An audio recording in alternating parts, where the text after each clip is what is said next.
Hi all, welcome to ONCE KTU 2024 സ്കീമിന്റെ database management system എന്ന സബ്ജക്റ്റിന്റെ യൂണിവേഴ്സിറ്റി എക്സ്പെക്ടഡ് ക്വസ്റ്റ്യൻസ് ഡിസ്കസ് ചെയ്യുന്ന series ആണ്.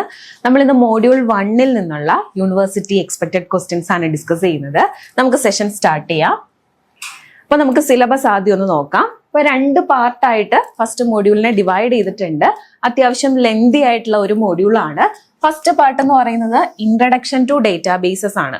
അപ്പൊ അതിൽ വരുന്നത് ഡേറ്റാബേസിന്റെ സിസ്റ്റം കൺസെപ്റ്റും അതേപോലെ ആർക്കിടെക്ചറും ആണ്. പിന്നെ ഡേറ്റ മോഡൽസ് വരുന്നുണ്ട്. അപ്പോൾ ഈ ഡേറ്റാബേസ് കൺസെപ്റ്റ് അതേപോലെ ആർക്കിടെക്ചർ അത് 19 സ്കീമിനെ സംബന്ധിച്ച് നമ്മൾ 24 സ്കീമിലേക്ക് വരുമ്പോൾ ഇത് ഇവിടെ സ്പെസിഫൈ ചെയ്ത് പറഞ്ഞിട്ടുണ്ട്. അതുകൊണ്ട് ഒരു 3 മാർക്ക് ക്വസ്റ്റ്യൻ വേണമെങ്കിൽ നമുക്ക് അവിടെ നിന്ന് എക്സ്പെക്ട് ചെയ്യാം. നെക്സ്റ്റ് ഡേറ്റ മോഡലാണ്. ഡേറ്റ മോഡൽ എന്ന് പറഞ്ഞാൽ നമ്മുടെ എസ് എ പാർട്ടിലും അതേപോലെ പാർട്ട് എയിൽ 3 മാർക്കിനായിട്ടും ഒരുപാട് ക്വസ്റ്റ്യൻസ് വന്നിട്ടുള്ള ഒരു ഏരിയ ആണ് ഡേറ്റ മോഡൽ എന്ന് പറയുന്നത്. അതേപോലെ സ്കീമാസ് ആൻഡ് ഇൻസ്റ്റൻസ്, ഇതും കമ്പാരിസൺ ആയിട്ട് സ്കീമയും ഇൻസ്റ്റൻസും കമ്പയർ ചെയ്യാനും അതേപോലെ ബ്രീഫായിട്ട് 3 മാർക്കിന് എക്സ്പ്ലെയിൻ ചെയ്യാനും പ്രീവിയസ് ആയിട്ട് ചോദിച്ചിട്ടുണ്ട്. അപ്പോൾ ഇതും ഇമ്പോർട്ടൻ്റ് ആണ് നമുക്ക് പറയാം. പിന്നെ 3 സ്കീമ ആർക്കിടെക്ചർ, ഏത് ക്വസ്റ്റ്യൻ പേപ്പർ എടുത്താലും 3 സ്കീമ ആർക്കിടെക്ചർ ഇല്ലാത്ത ഒരു ക്വസ്റ്റ്യൻ പേപ്പർ DBMS ഇല്ല. അപ്പൊ അതുകൊണ്ട് തന്നെ ഇത് വളരെ ഇമ്പോർട്ടൻ്റ് ആണ്. ഇനി ഡേറ്റ ഇൻഡിപെൻഡൻസ്, 3 സ്കീമ ആർക്കിടെക്ചറിന്റെ കൂടെ തന്നെയാണ് നമ്മൾ ഡേറ്റ ഇൻഡിപെൻഡൻസ് പറയുന്നത്. അവിടെ ലോജിക്കൽ ഡേറ്റ ഇൻഡിപെൻഡൻസും ഫിസിക്കൽ ഡേറ്റ ഇൻഡിപെൻഡൻസും ഒക്കെ പറയുന്നുണ്ട്. അതും ഇമ്പോർട്ടൻ്റ് ആണ്. ഇനി അതിൽ നിന്ന് 2 ക്വസ്റ്റ്യൻ ആയിട്ട് നമുക്ക് എക്സ്പെക്ട് ചെയ്യാം. ഒന്ന് 3 സ്കീമ ആർക്കിടെക്ചർ മാത്രമായിട്ട് വേണമെങ്കിൽ ചോദിക്കാം. അതല്ലാതെ ഈ ഡേറ്റ ഇൻഡിപെൻഡൻസ് സെപ്പറേറ്റ് ആയിട്ട് 3 മാർക്കിനും ചോദിക്കാനുള്ള ഒരു ചാൻസ് ഉണ്ട്. ഇനി ഡേറ്റാബേസ് ലാംഗ്വേജസ് ആൻഡ് ഇന്റർഫേസസ്, ഡേറ്റാബേസ് ലാംഗ്വേജസും ഇന്റർഫേസസും എസ് എ പാർട്ടിൽ കൂടുതലായിട്ടും ചോദിച്ചു കണ്ടിട്ടുണ്ട്. ഡേറ്റാബേസ് ലാംഗ്വേജസ് ഇമ്പോർട്ടൻ്റ് ആണ്. നമ്മൾ ഈ സീരീസിൽ ഇത് ഡിസ്കസ് ചെയ്യുന്നുണ്ട്. ഇന്റർഫേസും ഇമ്പോർട്ടൻ്റ് തന്നെയാണ്. 3 മാർക്കിനൊക്കെ ചോദിച്ചിട്ടുണ്ട്. നമ്മൾ നമ്മുടെ ആപ്പിൽ അത് ഡിസ്കസ് ചെയ്തിട്ടുണ്ട്. ഇനി centralized and client server architecture for DBMS, ഇത് ഇമ്പോർട്ടൻ്റ് ആണ്. മോഡൽ ക്വസ്റ്റ്യൻ പേപ്പർ വന്നപ്പോൾ ഈ ഒരു പാർട്ടിൽ നിന്ന് ഒരു ക്വസ്റ്റ്യൻ ഉണ്ടായിരുന്നു. ഇനി നമ്മൾ സെക്കൻഡ് പാർട്ടിലേക്ക് വന്നു കഴിഞ്ഞാൽ ഇവിടെ conceptual data modelling and database design ആണ് ഇവിടെ പറയുന്നത്. ഇവിടെ പറയുന്നത് എന്തൊക്കെയാണ് നോക്കിയേ, data modelling using the entity. ഇവിടെയാണ് എൻറ്റിറ്റി റിലേഷൻഷിപ്പ് മോഡലൊക്കെ വരുന്നത്. അതായത് ഈ സെക്കൻഡ് പാർട്ടിലാണ് എൻറ്റിറ്റി റിലേഷൻഷിപ്പ് മോഡൽ വരുന്നത്. അപ്പൊ എൻറ്റിറ്റിനെ പറ്റി പറയുന്നുണ്ട്, അതേപോലെ റിലേഷൻഷിപ്പ്. അപ്പോൾ ER മോഡൽ ഇവിടെ ഇമ്പോർട്ടൻ്റ് ആണ്. അതിൻ്റെ അകത്ത് തന്നെ entity type, entity set, attribute, അതേപോലെ കീസ്, റിലേഷൻഷിപ്പിന്റെ ടൈപ്പ്, റിലേഷൻഷിപ്പ് സെറ്റ്, അതേപോലെ റോൾസ് ആൻഡ് സ്ട്രക്ചറൽ കൺസ്ട്രെയിൻസ്, ഇതൊക്കെയാണ് സെക്കൻഡ് മോഡ്യൂളിൽ വരുന്നത്. ഈ ഭാഗത്ത് നിന്ന്, അതായത് ER മോഡലിന്റെ ഭാഗത്ത് നിന്ന് എൻറ്റിറ്റി സെറ്റ് എന്താണെന്നും എൻറ്റിറ്റി ടൈപ്പ് എന്താണെന്നും 3 മാർക്കിന് ചോദിച്ചിട്ടുണ്ട്. അതേപോലെ കീസ് വളരെ ഇമ്പോർട്ടൻ്റ് ആണ്. Super key, candidate key, primary key, ആ കീ എല്ലാം ഇമ്പോർട്ടൻ്റ് ആണ്. അതും ചോദിച്ചിട്ടുണ്ട്. ആട്രിബ്യൂട്ടും ഇമ്പോർട്ടൻ്റ് തന്നെയാണ്. ഇനി ഇവിടെ നമ്മൾ നോക്കുമ്പോൾ ഒരു ER മോഡൽ നമ്മൾ സ്പെസിഫൈ ചെയ്ത് പറയുന്നുണ്ട് സിലബസിൽ, കമ്പനി ഡേറ്റാബേസിന്റെ ER മോഡൽ. അപ്പോൾ മോഡൽ ക്വസ്റ്റ്യൻ പേപ്പർ വന്നപ്പോഴും ഈ കമ്പനി ഡേറ്റാബേസിന്റെ ER മോഡലിൽ നിന്നൊരു ക്വസ്റ്റ്യൻ ഉണ്ടായിരുന്നു. അത് കൂടാതെ തന്നെ നമ്മൾ ഇവിടെ പറയാത്ത ഒരു ER മോഡലും കൂടി നമുക്ക് എക്സ്പെക്ട് ചെയ്യാം. ഏതെങ്കിലും ലൈബ്രറി മാനേജ്മെന്റ് സിസ്റ്റമോ അല്ലെങ്കിൽ ഹോസ്പിറ്റൽ മാനേജ്മെന്റ് സിസ്റ്റം, നിങ്ങൾ ലാബിന് ഓപ്പൺ എൻഡഡ് പ്രോജക്റ്റ് ഒക്കെ ചെയ്തിട്ടുണ്ട്. അപ്പൊ അതില് നിങ്ങൾക്ക് എന്താണ്, ഏത് ഒരു പ്രോജക്റ്റ് കിട്ടിയാലും അതിന്റെ ഒരു ER ഡയഗ്രാം വരയ്ക്കാൻ നിങ്ങളിപ്പോൾ കേപ്പബിൾ ആയിട്ടുണ്ട്. സോ ഇവിടെ നിന്ന് ഒരു ER ഡയഗ്രാം അങ്ങനെ നമ്മൾ എക്സ്പെക്ട് ചെയ്യണം. അത് മേ ബി ഓർ ക്വസ്റ്റ്യൻ ആയിരിക്കും.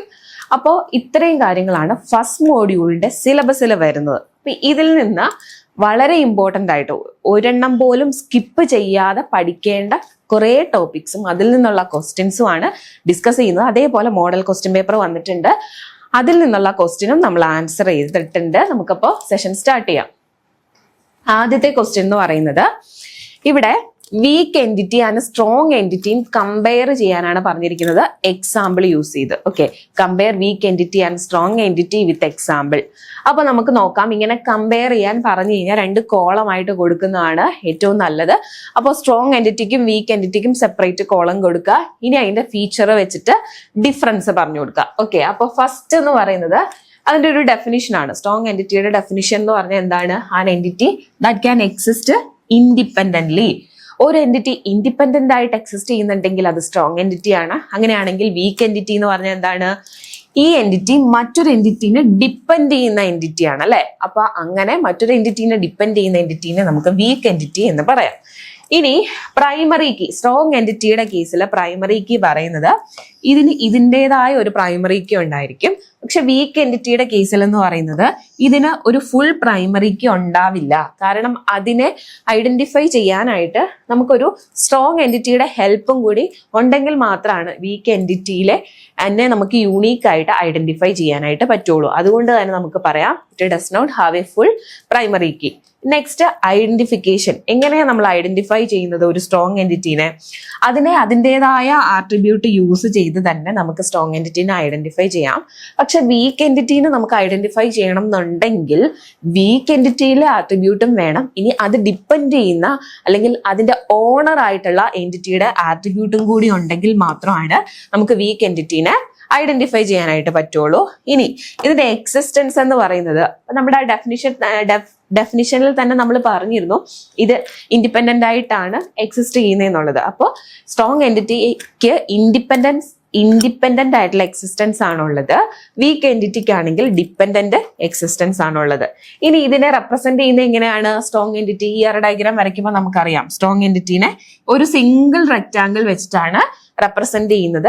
വീക്ക് എൻറ്റിറ്റി ആണെന്ന് നമ്മൾ മനസ്സിലാക്കുന്നത് ഡബിൾ റെക്റ്റാങ്കിൾ ആയിരിക്കും, ഇതിനുള്ളിലായിരിക്കും അതിന്റെ എൻറ്റിറ്റിയുടെ പേര് കൊടുക്കുന്നത്. ഓക്കെ, അപ്പോൾ സിംഗിൾ റെക്റ്റാങ്കിൾ യൂസ് ചെയ്ത് സ്ട്രോങ് എൻറ്റിറ്റിനെ, ഡബിൾ റെക്റ്റാങ്കിൾ യൂസ് ചെയ്ത് വീക്ക് എൻറ്റിറ്റിനെ നമ്മൾ റെപ്രസെന്റ് ചെയ്യും. ഇനി ഇതിലെ കീ ആട്രിബ്യൂട്ട്, അപ്പോൾ പ്രൈമറി കീ ആവാൻ ചാൻസ് ഉള്ള കീ ആട്രിബ്യൂട്ടിനെ നമ്മൾ അണ്ടർലൈൻ ചെയ്യും. ഓക്കെ, അപ്പൊ ആട്രിബ്യൂട്ട്, കീ ആട്രിബ്യൂട്ട് അല്ലെങ്കിൽ പ്രൈമറി കീ ആണ് നമ്മൾ മനസ്സിലാക്കുന്നത് എങ്ങനെയാണ്? അണ്ടർലൈൻ ഉള്ള ആട്രിബ്യൂട്ട് ആണെങ്കിൽ അതൊരു കീ ആട്രിബ്യൂട്ട് ആണ് അല്ലേ. അപ്പോൾ ഇവിടെ സ്ട്രോങ് എൻറ്റിറ്റിയിൽ ജസ്റ്റ് അണ്ടർലൈൻ കാണിച്ചാൽ നമുക്ക് കീ ആട്രിബ്യൂട്ട് ആണെന്ന് മനസ്സിലാക്കാം. വീക്ക് എൻറ്റിറ്റിയിൽ എന്ന് പറയുന്നത് അങ്ങനെ ഒരു കീ ആട്രിബ്യൂട്ട് എടുക്കാൻ പറ്റില്ല. രണ്ട് ആട്രിബ്യൂട്ട് ചേർന്നാൽ മാത്രമാണ് ഇവിടെ വീക്ക് എൻറ്റിറ്റിയിൽ, അതായത് ഓണർ എൻറ്റിറ്റിയുടെ ആട്രിബ്യൂട്ടും കൂടി ചേർന്നാൽ മാത്രമേ കീ ആട്രിബ്യൂട്ട് ആവുകയുള്ളൂ.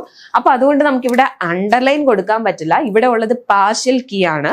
പാർഷ്യൽ കീക്ക് നമ്മൾ ഡാഷ്ഡ് അണ്ടർലൈൻ ആയിരിക്കും കൊടുക്കുന്നത്. ഇപ്പൊ ഇവിടെ ഒരു ആട്രിബ്യൂട്ട് ഉണ്ടെങ്കിൽ ഈ ആട്രിബ്യൂട്ടിനെ നമ്മൾ ഇങ്ങനെ ഡാഷ്ഡ് ലൈൻ വെച്ചിട്ടായിരിക്കും റെപ്രസെന്റ് ചെയ്യുന്നത്. അപ്പൊ ഇതാണ് സ്ട്രോങ് എൻറ്റിറ്റിയും വീക്ക് എൻറ്റിറ്റിയും തമ്മിലുള്ള മേജർ ഡിഫറൻസ് എന്ന് പറയുന്നത്. അപ്പോൾ next explain centralised and client server DBMS architecture with diagrams. Compare their advantages and limitations in the context of a modern enterprise application. അപ്പോൾ ഇത് മോഡൽ ക്വസ്റ്റ്യൻ പേപ്പറിൽ ഉണ്ടായിരുന്ന ക്വസ്റ്റ്യൻ ആണ് കേട്ടോ. എന്താണ് നമ്മളോട് പറഞ്ഞിരിക്കുന്നത്? ക്ലയന്റ് സെർവർ ആർക്കിടെക്ചറും അതേപോലെ തന്നെ ഇവിടെ സെൻട്രലൈസ്ഡ് ആർക്കിടെക്ചറും എന്താണെന്ന് കമ്പയർ ചെയ്യാനാണ് പറഞ്ഞിരിക്കുന്നത്. അതേപോലെ മോഡേൺ എന്റർപ്രൈസിൽ അതിന്റെ ആപ്ലിക്കേഷൻ എങ്ങനെ വരുന്നു എന്നുള്ളതുമാണ് ചോദിച്ചിരിക്കുന്നത്. 5 മാർക്കാണ് ആ ക്വസ്റ്റ്യന് ഉള്ളത്. അപ്പൊ നമുക്ക് ഒന്ന് നോക്കാം. സെൻട്രലൈസ്ഡ് DBMS ആർക്കിടെക്ചറിലെ ഇമ്പോർട്ടന്റ് ആയിട്ടുള്ള ഒരു ഫിഗർ ആണ്, സ്കിപ്പ് ചെയ്യാതെ തന്നെ കാണണം. ഇത് വരച്ചു വെക്കുകയും ചെയ്യണം. അപ്പൊ സെൻട്രലൈസ്ഡ് DBMS ആർക്കിടെക്ചറിന്റെ സ്പെഷ്യാലിറ്റി എന്താണെന്ന് വെച്ചാൽ ഈ എൻറ്റയർ DBMS, എല്ലാ DBMSന്റെ എല്ലാ കമ്പോണന്റും എന്ന് പറയുന്നത് ഒരു ഒറ്റ സിസ്റ്റത്തില് ആയിട്ടായിരിക്കും ഇവിടെ കാണുന്നത്. അപ്പൊ അതിനാണ് നമ്മൾ സെൻട്രലൈസ്ഡ് DBMS ആർക്കിടെക്ചർ എന്ന് പറയുന്നത്. അപ്പൊ ഇവിടെ ടെർമിനൽസ് ഉണ്ട്. ടെർമിനൽസിൽ വരുന്നത് മോണിറ്റേഴ്സ് ആണ്, ഡിസ്പ്ലേ മോണിറ്റേഴ്സ് ആണ്. അപ്പൊ ആ ടെർമിനൽസ് എല്ലാം ഒരു നെറ്റ്വർക്ക് വഴി കണക്ട് ചെയ്തിട്ടുണ്ട്. പിന്നെ ഉള്ളത് ഇവിടെ നമ്മുടെ സോഫ്റ്റ്വെയർ ആയിട്ടുള്ള സോഫ്റ്റ്വെയർ പാർട്ടും ഉണ്ട്, ഹാർഡ്വെയർ പാർട്ടും ഉണ്ട്. രണ്ടിനെയും കൂടി കമ്പൈൻ ചെയ്യിപ്പിക്കുന്ന അതിന്റെ ഒരു ഇന്റർഫേസ് ആയിട്ട് നിൽക്കുന്നത് ഓപ്പറേറ്റിംഗ് സിസ്റ്റം ആണ്.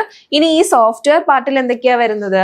നമ്മുടെ സോഫ്റ്റ്വെയറിലുള്ള കാര്യങ്ങളൊക്കെ, അതായത് ആപ്ലിക്കേഷൻ പ്രോഗ്രാം വരും, ടെർമിനൽ ഡിസ്പ്ലേ കൺട്രോൾ, അതായത് ഈ ടെർമിനലിനെ എല്ലാം കൺട്രോൾ ചെയ്യുന്ന ഒരു കൺട്രോളർ ഉണ്ട്. അതേപോലെ ടെക്സ്റ്റ് എഡിറ്റേഴ്സ്, അങ്ങനെ ഇഷ്ടംപോലെ ആപ്ലിക്കേഷൻസ് വരും. ഏതെങ്കിലും 1-2 എണ്ണം നമ്മൾ മെൻഷൻ ചെയ്യുന്നു. പിന്നെ DBMS ഉണ്ട്, ഡേറ്റാബേസ് മാനേജ്മെന്റ് സിസ്റ്റം, സോഫ്റ്റ്വെയർ ആയിട്ട് ഈ സോഫ്റ്റ്വെയറിന്റെ ഉള്ളിലാണുള്ളത്. അതേപോലെ കമ്പൈലേഴ്സ് ഉണ്ട്. സോ നമ്മുടെ സോഫ്റ്റ്വെയർ ഉള്ളത് ഇത്രയും കാര്യങ്ങളാണ്. ഇനിയുള്ളത് ഹാർഡ്വെയർ പാർട്ടിലേക്ക് വന്നു കഴിഞ്ഞാൽ COAയിലൊക്കെ നിങ്ങൾ ഇതിന്റെ ആർക്കിടെക്ചർ പഠിക്കുന്നതാണ്. ഇവിടെ CPU ഉണ്ട്, പിന്നെ മെമ്മറിനെ കൺട്രോൾ ചെയ്യാൻ ഒരു കൺട്രോളർ ഉണ്ട്, ഡിസ്കിനെ കൺട്രോൾ ചെയ്യാൻ കൺട്രോളർ ഉണ്ട്, അതേപോലെ ഇൻപുട്ട് ഔട്ട്പുട്ട് ഡിവൈസസിനെ കൺട്രോൾ ചെയ്യാൻ മറ്റൊരു കൺട്രോളറും ഉണ്ട്. അപ്പൊ ഇതെല്ലാം തമ്മിൽ കണക്ട് ചെയ്തിരിക്കുന്നത് സിസ്റ്റം ബസ് വഴിയാണ്. ഇനി നമുക്ക് നമ്മൾ പറഞ്ഞ ഒരു കാര്യം, സെൻട്രലൈസ്ഡ് DBMS ആർക്കിടെക്ചർ എന്ന് പറഞ്ഞു കഴിഞ്ഞാൽ എല്ലാ കമ്പോണന്റും ഒരൊറ്റ സിസ്റ്റത്തിലാണ് നമുക്ക് കാണാൻ പറ്റുന്നത്. അപ്പൊ ഇതാണ് സെൻട്രലൈസ്ഡ് DBMS ആർക്കിടെക്ചറിന്റെ ഫിഗർ വരുന്നത്. ഇനി അത് എന്താണെന്നുള്ള ചെറിയൊരു എക്സ്പ്ലനേഷൻ നമുക്ക് നോക്കാം. അപ്പോൾ ഒരു സിംഗിൾ മെയിൻ കമ്പ്യൂട്ടറിലായിരിക്കും ഓൾ ഡേറ്റാബേസ് ഓപ്പറേഷൻസ് പെർഫോം ചെയ്യുന്നത്. അപ്പൊ ആ മെഷീൻ എന്തെല്ലാം കാര്യങ്ങളാണ് പെർഫോം ചെയ്യുന്നത് നോക്കിയേ. യൂസറിന്റെ ആപ്ലിക്കേഷൻ എക്സിക്യൂഷൻ, അതേപോലെ ക്വറി പ്രോസസ് ചെയ്യും, ഡേറ്റ പ്രോസസ് ആൻഡ് റിട്രൈവൽ, നമുക്ക് ഡേറ്റ സ്റ്റോറേജ് ആൻഡ് റിട്രൈവൽ, നമുക്ക് ഡേറ്റ സിസ്റ്റത്തിലേക്ക് കൊടുക്കണം, അവിടുന്ന് ആവശ്യമുള്ളപ്പോൾ നമുക്ക് റിട്രൈവ് ചെയ്യണം. അപ്പൊ ആ പ്രോസസ് ഉണ്ട്. അതേപോലെ DBMSന്റെ ഓപ്പറേഷൻസും യൂസർ ഇന്റർഫേസും, ഇത്രയും കാര്യങ്ങളെല്ലാം ഈ ഒരൊറ്റ സിസ്റ്റം ആയിരിക്കും ചെയ്യുന്നത്. ഇനി ഇവിടെ നമ്മൾ പറഞ്ഞപ്പോൾ ടെർമിനൽ, കമ്പ്യൂട്ടർ ടെർമിനൽ എന്ന് പറഞ്ഞല്ലേ. അപ്പോൾ ഈ സെൻട്രലൈസ്ഡ് DBMS ആർക്കിടെക്ചർ കുറച്ച് കഴിഞ്ഞപ്പോഴത്തേക്കും ഈ ടെർമിനൽ, ഈ ഡിസ്പ്ലേ ടെർമിനൽ എന്ന് പറയുന്നത് ഓരോന്നും PCസും വർക്ക് സ്റ്റേഷൻസും ഒക്കെ ആയി എന്നുള്ളതാണ് ഈ പോയിന്റിൽ പറയുന്നത്.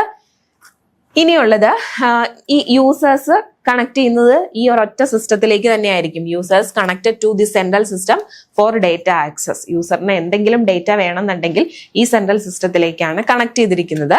ഇനി പ്രോസസ്സിംഗ് എന്ന് പറയുമ്പോൾ എന്തൊക്കെ കാര്യങ്ങളാണ് വരുന്നത്? ക്വറിയുടെ എക്സിക്യൂഷൻ വരും, UA എന്ന് പറഞ്ഞ യൂസർ ഇന്റർഫേസ് ആണ്, അതേപോലെ ആപ്ലിക്കേഷൻ. ഇതെല്ലാം ഹാപ്പൻ ചെയ്യുന്നത് വൺ മെഷീനിലായിരിക്കും. അപ്പൊ അതാണ് പറയുന്നത്. ഇനി അതിനൊരു എക്സാമ്പിൾ നമ്മൾ നോക്കുകയാണെങ്കിൽ, ഒരു കമ്പനിയുടെ HR ഡേറ്റാബേസ്, ആ കമ്പനിയുടെ HR ഡേറ്റാബേസിലെ എല്ലാ കാര്യങ്ങളും ചെയ്യുന്നതെന്ന് പറയുന്നത് ആ ഒരു ഒറ്റ ഡേറ്റാബേസിൽ തന്നെയായിരിക്കും. ഒരു സ്മോൾ കമ്പനിയുടെ പല ഡേറ്റാബേസിലായിട്ടല്ല ചെയ്യുന്നത്. അപ്പോൾ അത് സെൻട്രലൈസ്ഡ് DBMS ആർക്കിടെക്ചറിന്റെ ഒരു എക്സാമ്പിൾ ആണ്. Next, basic client server architecture. വളരെ സിമ്പിൾ ആയിട്ടുള്ള ഒരു ആർക്കിടെക്ചർ ആണ്. ഇത് ഡിസ്ട്രിബ്യൂട്ടഡ് സിസ്റ്റത്തിൽ യൂസ് ചെയ്യുന്ന ആർക്കിടെക്ചർ ആണ് ബേസിക് ക്ലയന്റ് സെർവർ ആർക്കിടെക്ചർ എന്ന് പറയുന്നത്. ഇവിടെ എന്തൊക്കെയുണ്ട്? ക്ലയന്റും ഉണ്ട്, സെർവറും ഉണ്ടായിരിക്കും. ഒരു സൈഡിൽ ക്ലയന്റ് ഉണ്ട്, മറ്റൊരു സൈഡിൽ സെർവറും ഉണ്ട്. അപ്പോൾ ഈ ക്ലയന്റിനെയും സെർവറിനെയും എല്ലാം ഒരു നെറ്റ്വർക്ക് വഴി കണക്ട് ചെയ്തിട്ടുണ്ടായിരിക്കും. ഇനി നമുക്ക് ഈ സെർവറിനും അതേപോലെ ക്ലയന്റിനും സെപ്പറേറ്റ് ഫങ്ഷൻസ് ആണുള്ളത്. സെർവർ എന്ന് പറയുന്നത് സെൻട്രലൈസ്ഡ് സർവീസ് ആണ് പ്രൊവൈഡ് ചെയ്യുന്നത്. ക്ലയന്റ് എന്ന് പറയുന്നതോ ഈ സർവീസിനെ, ഈ സെർവർ പ്രൊവൈഡ് ചെയ്യുന്ന സർവീസിനെ യൂസ് ചെയ്യുന്നവരാണ് ക്ലയന്റ്സ് എന്ന് പറയുന്നത്. അപ്പൊ ഇതിന്റെ ഒരു ഫീച്ചർ പറയുവാണെങ്കിൽ എന്തൊക്കെയാണ്? മൾട്ടിപ്പിൾ ഡിവൈസസ് ഈ ഒരു നെറ്റ്വർക്കിൽ കണക്ട് ചെയ്തിട്ടുണ്ട്. ആ മൾട്ടിപ്പിൾ ഡിവൈസസ് എന്ന് പറയുന്നത് നമ്മുടെ പേഴ്സണൽ കമ്പ്യൂട്ടറും വർക്ക് സ്റ്റേഷൻസും സെർവറും പ്രിന്ററും ഒക്കെ വരാം. അതേപോലെ സ്പെഷ്യലൈസ്ഡ് സെർവർ ഇവിടെ യൂസ് ചെയ്യുന്നുണ്ട്. അപ്പോൾ ക്ലയന്റ് സെർവർ ആർക്കിടെക്ചർ എന്നാ പറയുന്നത്. ക്ലയന്റ് ഓരോരുത്തരും ആണ് നമ്മുടെ ക്ലയന്റ് ആയിട്ട് വരുന്നത്, യൂസേഴ്സ് ആണ് ക്ലയന്റ് ആയിട്ട് വരുന്നത്. സെർവർ എന്ന് പറയുന്നത് ഈ സെർവറിനെ തന്നെ ഡിഫറെന്റ് ആയിട്ട് ഡിവൈഡ് ചെയ്യുന്നുണ്ട്. ഓരോ യൂസ് വെച്ചിട്ട് ഓരോ സെർവർ ആയിട്ട് ഡിവൈഡ് ചെയ്യുന്നുണ്ട്. അതായത് ഓരോ സെർവറിനും ഒരു പർട്ടിക്കുലർ ടാസ്ക് കൊടുക്കുന്നുണ്ട്. എക്സാമ്പിൾ പറയുവാണെങ്കിൽ, ഇപ്പൊ ഫയൽ സെർവർ ആണെങ്കിൽ ഈ ഫയൽ സെർവർ എന്ന് പറയുന്നത് ഫയൽസിനെ സ്റ്റോർ ചെയ്യുകയും അതേപോലെ മാനേജ് ചെയ്യുകയും ചെയ്യും. അപ്പൊ ഫയൽ സെർവറിന്റെ ഡ്യൂട്ടി എന്താ? It stores and manage files. ഇനി പ്രിന്റർ സെർവർ ആണെങ്കിൽ receives and handles print request from client. അപ്പൊ ഇവിടെ ഒരു സെർവർ ഉണ്ട്, ആ സെർവറിന്റെ പേര് പ്രിന്റ് സെർവർ എന്നാണ്. ആ പ്രിന്റ് സെർവർ എന്താ ചെയ്യുന്നത്? ക്ലയന്റിൽ നിന്നുള്ള പ്രിന്റ് റിക്വസ്റ്റിനെ റിസീവ് ചെയ്യുന്നു, അതിന് വേണ്ടിയിട്ടുള്ള സർവീസുകൾ കൊടുക്കുന്നു. അപ്പോൾ നമ്മുടെ ഓരോ യൂസ് അനുസരിച്ച് നമുക്ക് സെർവറിനെ ഡിവൈഡ് ചെയ്യാനായിട്ട് പറ്റും. ഇനി ക്ലയന്റ് എന്തൊക്കെ കാര്യങ്ങളാ പ്രൊവൈഡ് ചെയ്യുന്നേ? സെർവറിന്റെ കാര്യം പറഞ്ഞു, സെർവർ ഒന്നിലധികം ടൈപ്പ് ഉണ്ട്, ഓരോ പർട്ടിക്കുലർ ടാസ്ക് കൊടുക്കുന്നു.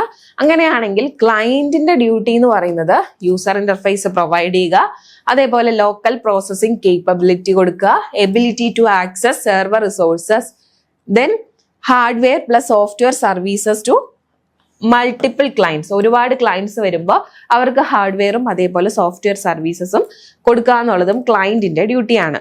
ഇനി ഇവിടെ വേറെന്തൊക്കെ ഡ്യൂട്ടി വരുന്നുണ്ട്? ഫയലിന്റെ ആക്സസ് കൊടുക്കുക, പ്രിന്റിങ്, അർച്ചീവിങ്, സ്റ്റോറേജ്, ഈ കാര്യങ്ങളെല്ലാം ചെയ്യുന്നത് ക്ലയന്റ് ആണ്. അപ്പൊ ക്ലയന്റിന് ഇത്രയും ഡ്യൂട്ടിയാണുള്ളത്. വളരെ സിമ്പിൾ ആയിട്ടുള്ള ഒരു ആർക്കിടെക്ചർ ആണ് ക്ലയന്റ് സെർവറിനുള്ളത്. ഒരു നെറ്റ്വർക്ക് ഉണ്ട്, ആ നെറ്റ്വർക്ക് വഴി ക്ലയന്റിനെയും സെർവറിനെയും തമ്മിൽ കണക്ട് ചെയ്യുന്നു. ഒരു സൈഡിൽ ക്ലയന്റ് ഉണ്ട്, ക്ലയന്റ് കമ്പ്യൂട്ടേഴ്സ് ഉണ്ട്, മറ്റൊരു സൈഡിൽ സെർവർ ഉണ്ട്, സെർവറിനെ ഡിവൈഡ് ചെയ്യുന്നുണ്ട്. പ്രിന്റ് നമുക്ക് ഇഷ്ടമുള്ളത് കൊടുക്കാം. Print, file server, DBMS server, അങ്ങനെ ഓരോ പർട്ടിക്കുലർ ടാസ്ക് അനുസരിച്ച് സെർവറിനെ ഇവിടെ ഇൻസ്റ്റാൾ ചെയ്യുന്നുണ്ട്. അപ്പോൾ ഇത്രയും കാര്യങ്ങളാണ് ക്ലയന്റ് സെർവർ ആർക്കിടെക്ചറിൽ മെയിൻ ആയിട്ട് പറയാനുള്ളത്. അപ്പോൾ ഇവിടെ ഈ ക്ലയന്റ് സെർവർ ആർക്കിടെക്ചറിന്റെ ഒരു എക്സാമ്പിൾ നമുക്ക് നോക്കാം. ഓഫീസ് പ്രിന്റിംഗ് സിസ്റ്റം വിത്ത് പ്രിന്റർ സെർവർ. നമുക്കൊരു ഓഫീസിൽ ഒരു കോമൺ പ്രിന്റർ ഉണ്ടെന്ന് വിചാരിക്കുക.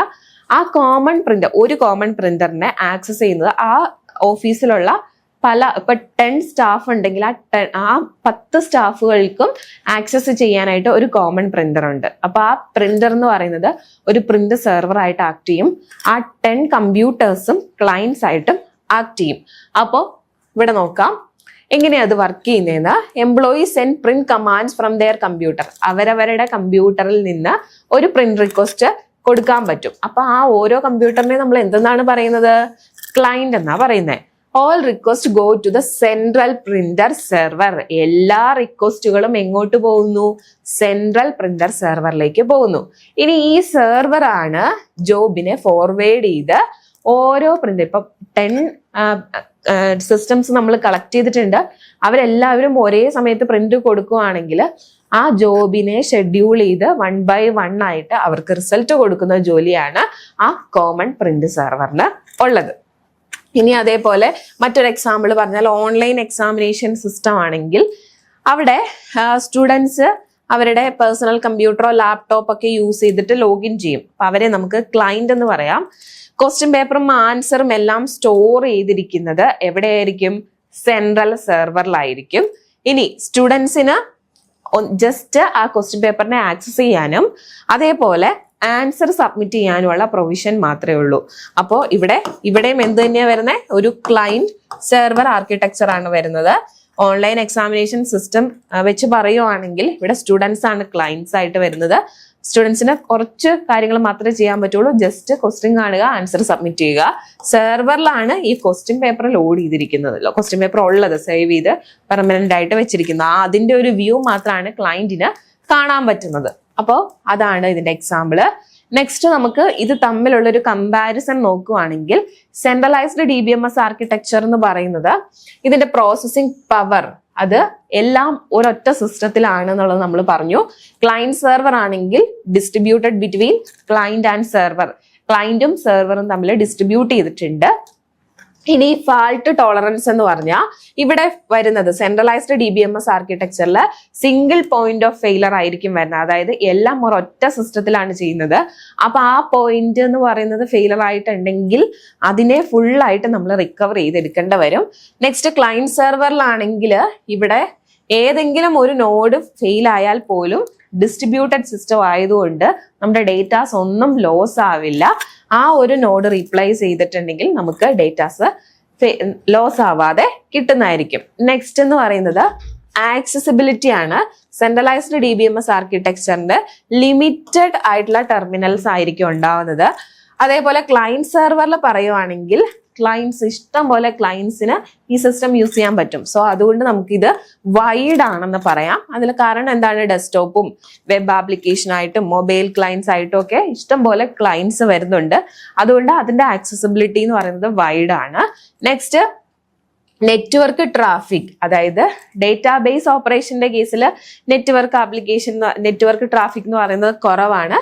പക്ഷെ ടെർമിനൽ IO ഡിവൈസസോ ആയിട്ട് ഇൻപുട്ട് ഔട്ട്പുട്ട് ഡിവൈസസോ ആയിട്ട് ഒരു കമ്മ്യൂണിക്കേഷൻ വരുമ്പോൾ അവിടെ നെറ്റ്വർക്ക് ട്രാഫിക് കുറച്ച് കൂടുതലായിരിക്കും. ഇവിടെ ക്ലയന്റ് സെർവർ ആർക്കിടെക്ചർ എന്ന് പറഞ്ഞു കഴിഞ്ഞാൽ ഒരുപാട് ക്ലയൻസ് ഉണ്ട്, അതിനനുസരിച്ച് സെർവറും ഉണ്ട്. അപ്പോൾ അവിടെ നെറ്റ്വർക്ക് ട്രാഫിക് കുറച്ച് കൂടുതലായിരിക്കും. ഇവിടെ എന്ന് പറയുന്നത് നെറ്റ്വർക്ക് ട്രാഫിക് കുറവാവാനുള്ള കാരണം ഒരൊറ്റ സിസ്റ്റത്തിലാണ് ഇതെല്ലാം ചെയ്യുന്നത്. അപ്പൊ ഡേറ്റാബേസ് ഓപ്പറേഷന്റെ കേസിൽ വളരെ ലോ ആണ്. എന്നാൽ ഇൻപുട്ട് ഔട്ട്പുട്ട് ഓപ്പറേഷൻസ് വരുമ്പോൾ കുറച്ച് ഹൈ ആയിട്ട് വരുന്നുണ്ട്.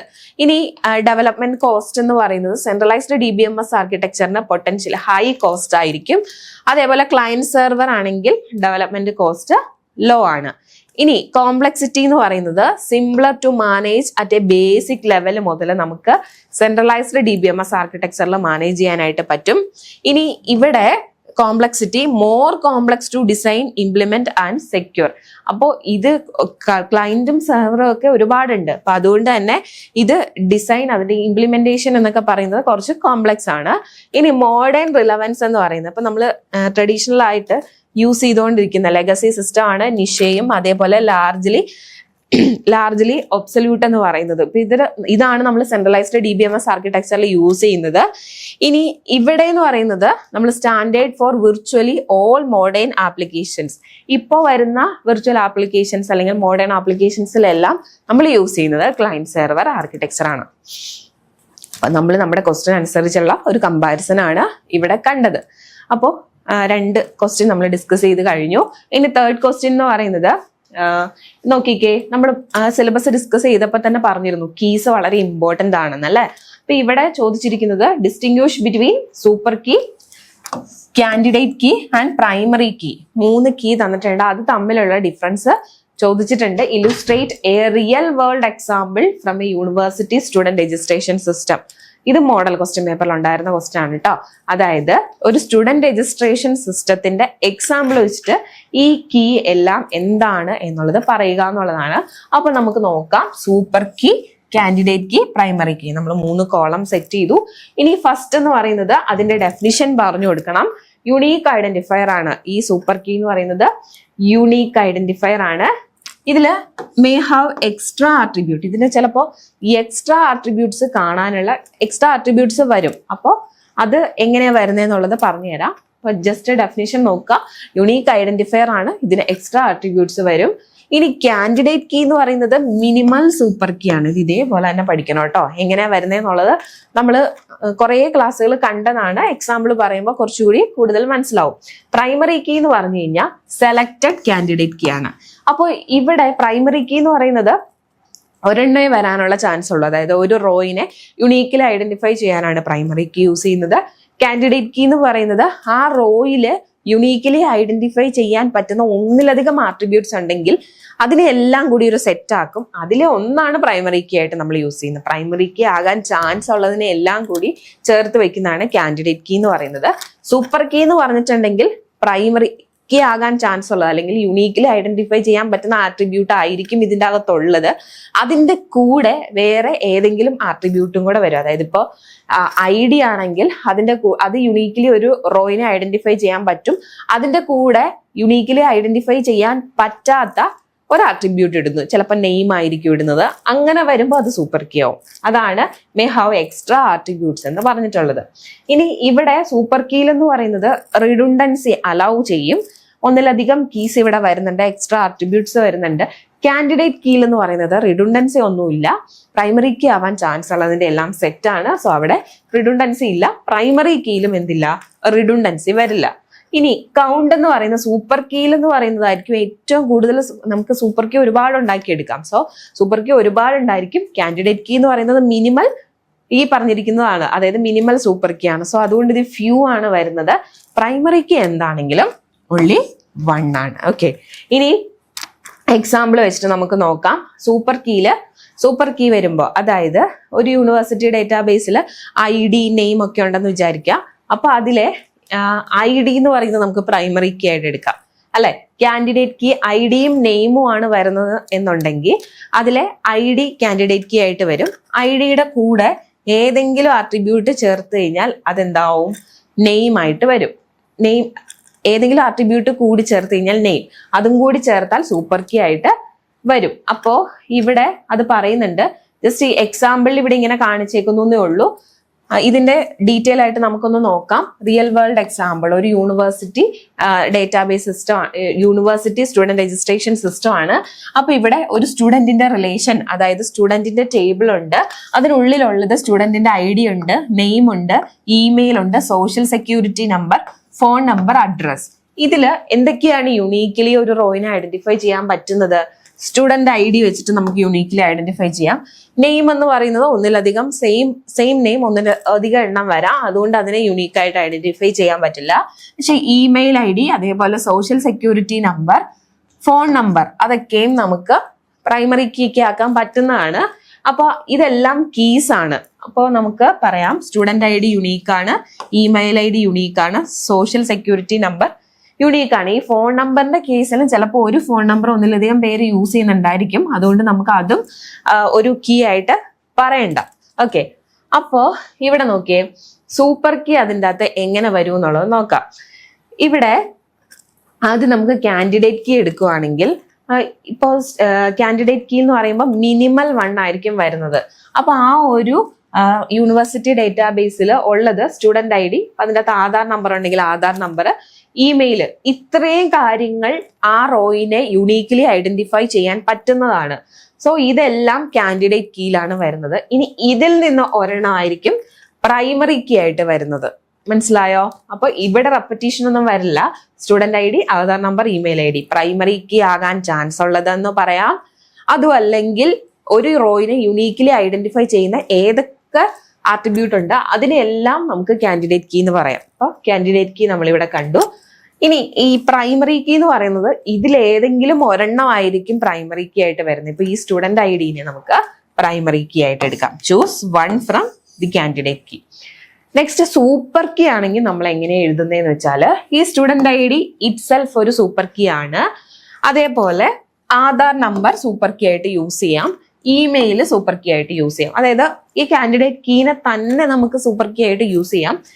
ഇനി സൂപ്പർ കീയുടെ ഒരു കൺസെപ്റ്റിലേക്ക് വരുമ്പോൾ ഇതും ഈ പറയുന്ന കീസിനെ നമ്മൾ സൂപ്പർ കീ എന്ന് പറയും. അതെങ്ങനെയാന്ന് നോക്കിയേ, യുണീക്ലി ഐഡന്റിഫൈ ചെയ്യാൻ പറ്റുന്ന ഒരു ആട്രിബ്യൂട്ട് ഷുവർ ആയിട്ടും അതിന്റെ കൂടെ ഉണ്ടായിരിക്കും.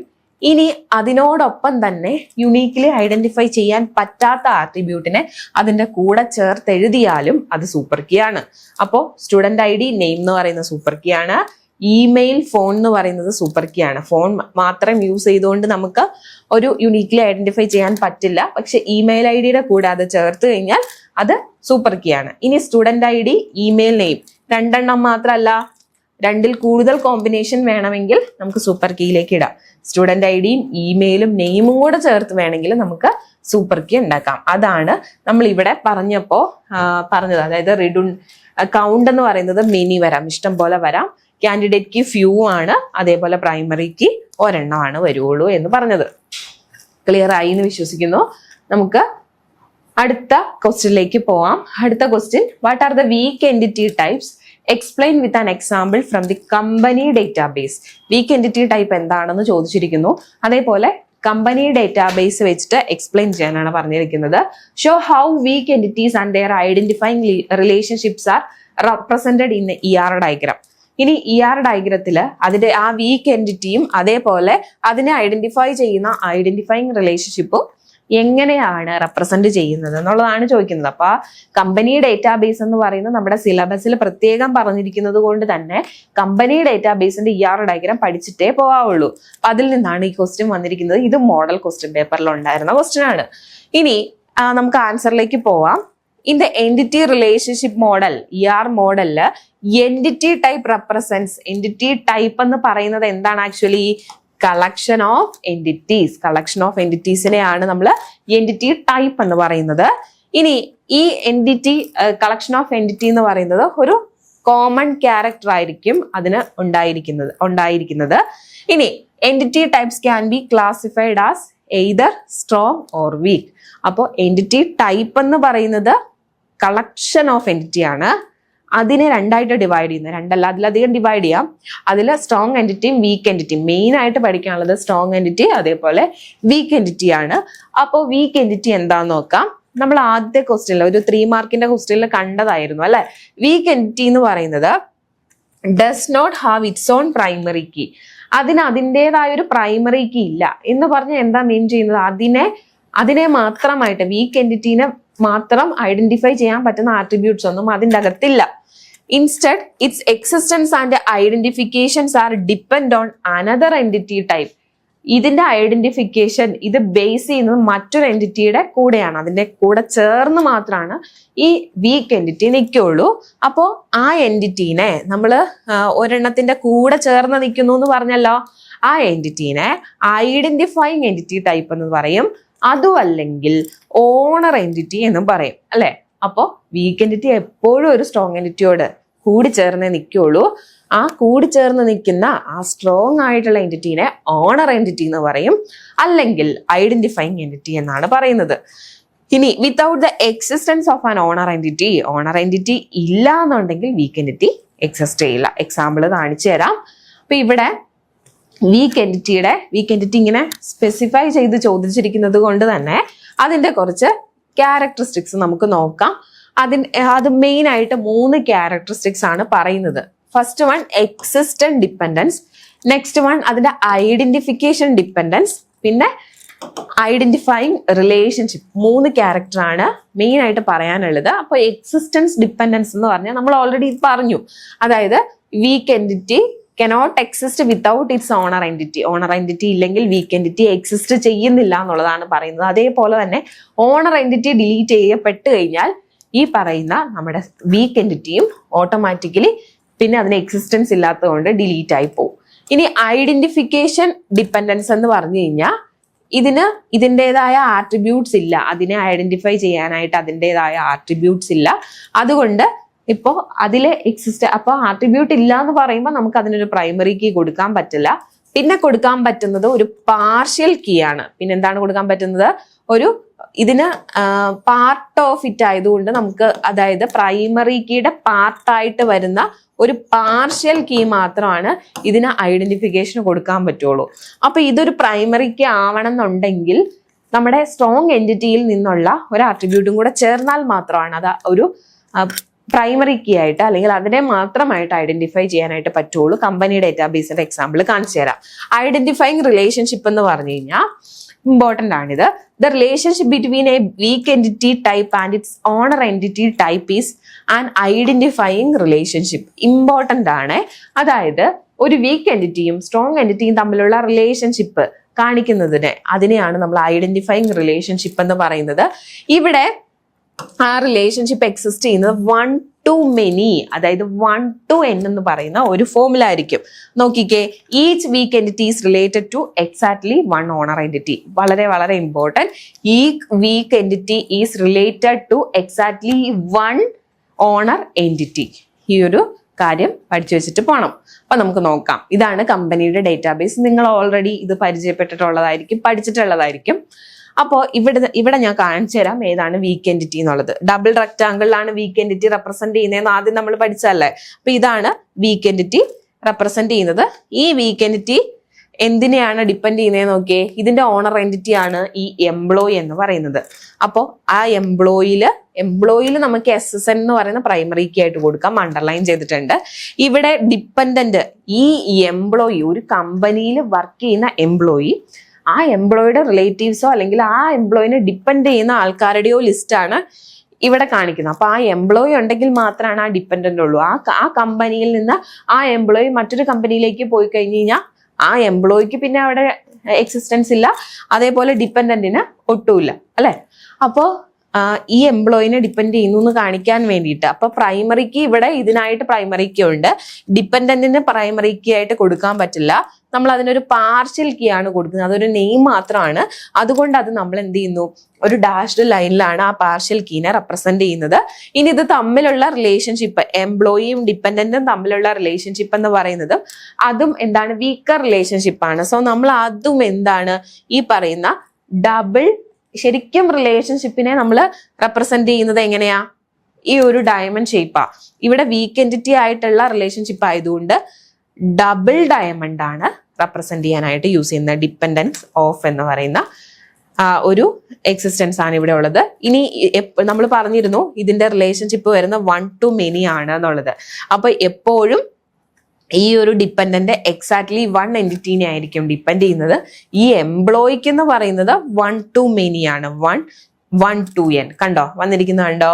എക്സാക്ട്ലി ഈ ഡിപ്പെൻഡന്റിന് എക്സാക്ട്ലി 1 എംപ്ലോയി ആയിട്ടായിരിക്കും റിലേഷൻഷിപ്പ്.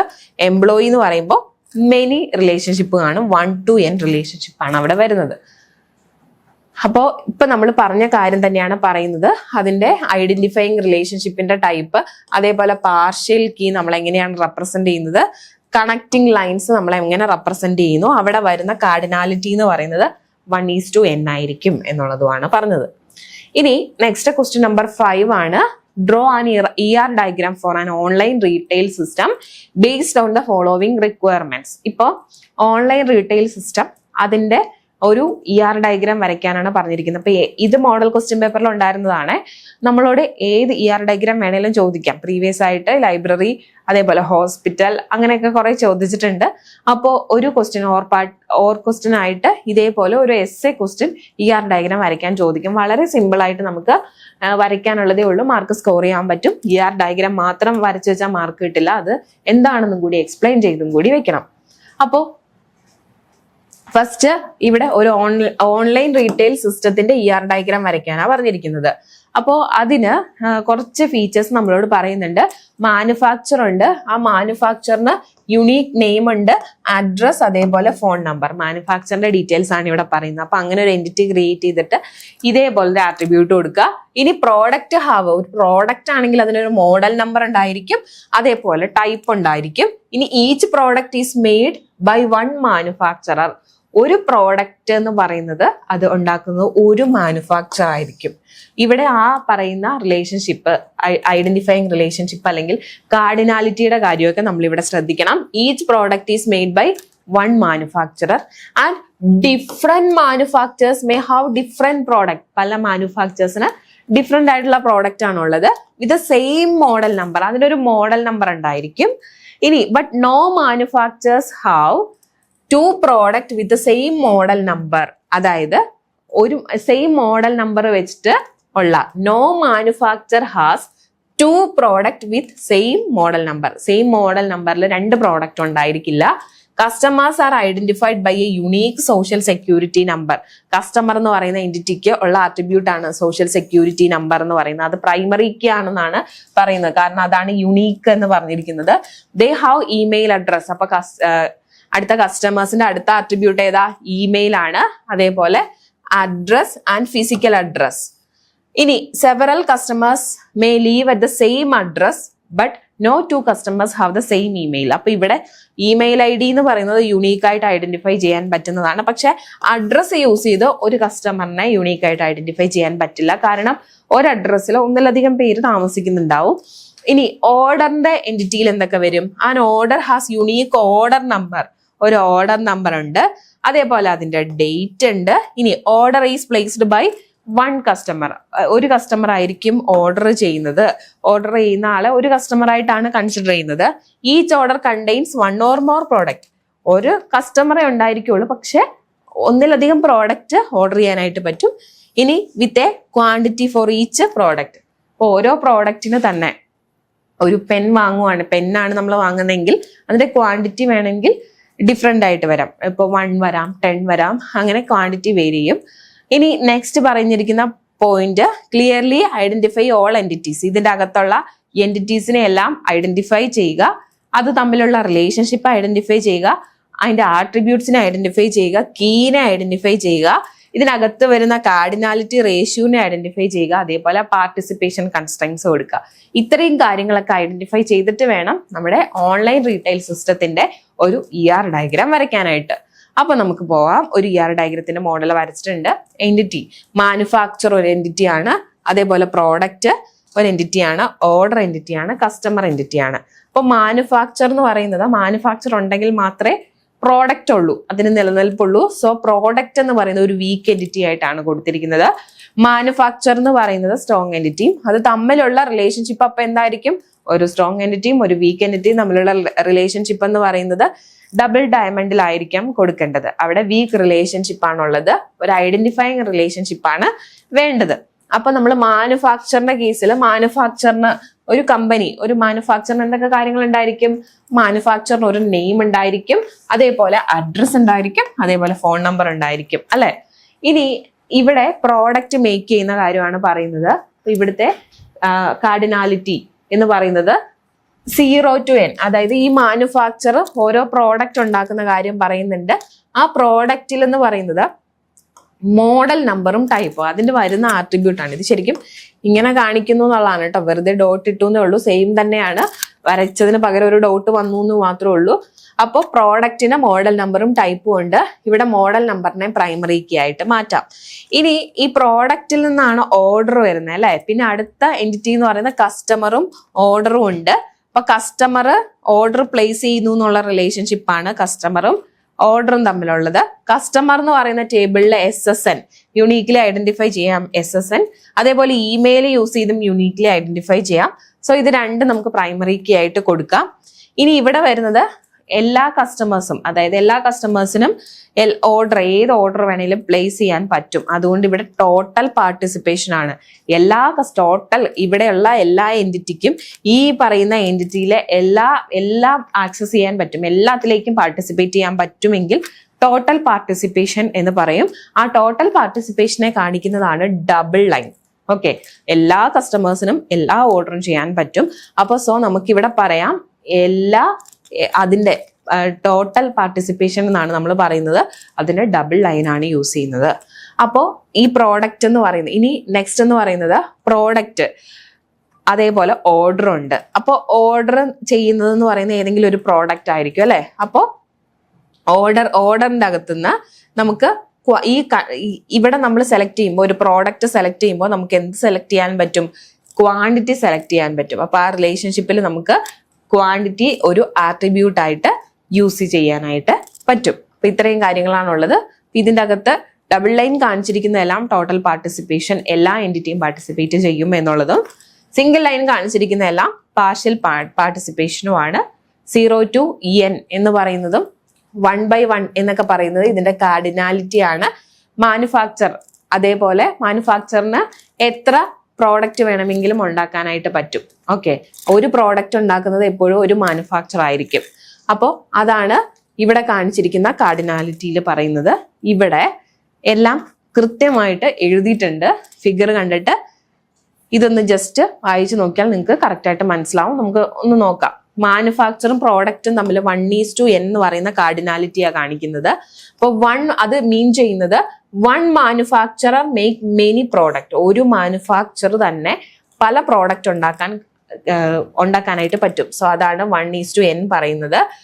ഇനി 1:n കസ്റ്റമറും ഓർഡറിലും 1:n ആണ്. അതായത് ഒരു കസ്റ്റമറിന് ഒരുപാട് ഓർഡർ, മെനി ഓർഡർ പ്ലേസ് ചെയ്യാൻ പറ്റും. 1 കസ്റ്റമർ മെനി ഓർഡർ. സോ അവിടെ കസ്റ്റമറും ഓർഡറും തമ്മിൽ 1:n റിലേഷൻഷിപ്പ് ആണ്. ഇനിയുള്ളത് ഓർഡറും പ്രോഡക്റ്റും തമ്മിൽ M:n. അതായത് ഇവിടെ an order contains 1 or more product. ഒരു ഓർഡറിൽ തന്നെ ഒന്നിലധികം പ്രോഡക്റ്റ് ഉണ്ടാവും. Product can appear in many different orders. അപ്പോൾ ഓർഡർ വേണമെങ്കിൽ ഡിഫറെന്റ് ആകാം. ഒരു കസ്റ്റമറിന് ഒന്നിലധികം ഓർഡർ ചെയ്യാം, ഒന്നിലധികം പ്രോഡക്റ്റിനെ ഓർഡർ ചെയ്യാം. സോ രണ്ടും മെനിയാണ്. സോ M:n എന്ന് പറയുന്നതാണ് അവിടെ വരുന്ന കാർഡിനാലിറ്റി എന്ന് പറയുന്നത്. ഇനി ഇവിടെ പാർട്ടിസിപ്പേഷന്റെ കാര്യവും വീക്ക് എൻറ്റിറ്റിയുടെ കാര്യമൊക്കെ പറയുന്നുണ്ട്. നമ്മൾ ഓൾറെഡി ഡിസ്കസ് ചെയ്ത കാര്യം തന്നെ ജസ്റ്റ് PPTയിൽ പറഞ്ഞിരിക്കുന്നു എന്നേ ഉള്ളൂ. ജസ്റ്റ് വായിച്ചു നോക്കിയാൽ ക്ലിയർ ആവും. അപ്പോൾ നിങ്ങൾ ഡയഗ്രാം വരയ്ക്കുമ്പോൾ എന്ത് ചെയ്യണം? ഡയഗ്രാം വരയ്ക്കണം, അതിന്റെ എക്സ്പ്ലനേഷനും കൊടുക്കണം. എന്നാൽ മാത്രമാണ് ക്വസ്റ്റ്യൻ കംപ്ലീറ്റ് ആവുള്ളൂ. ഇനി നമുക്ക് ക്വസ്റ്റ്യൻ നമ്പർ 6ലേക്ക് പോവാം. ഇവിടെ explain 3 schema architecture of A DBMS with a need diagram. വളരെ ഇമ്പോർട്ടന്റ് ആണ് 3 സ്കീമ ആർക്കിടെക്ചർ, പഠിക്കാതെ പോകരുത്.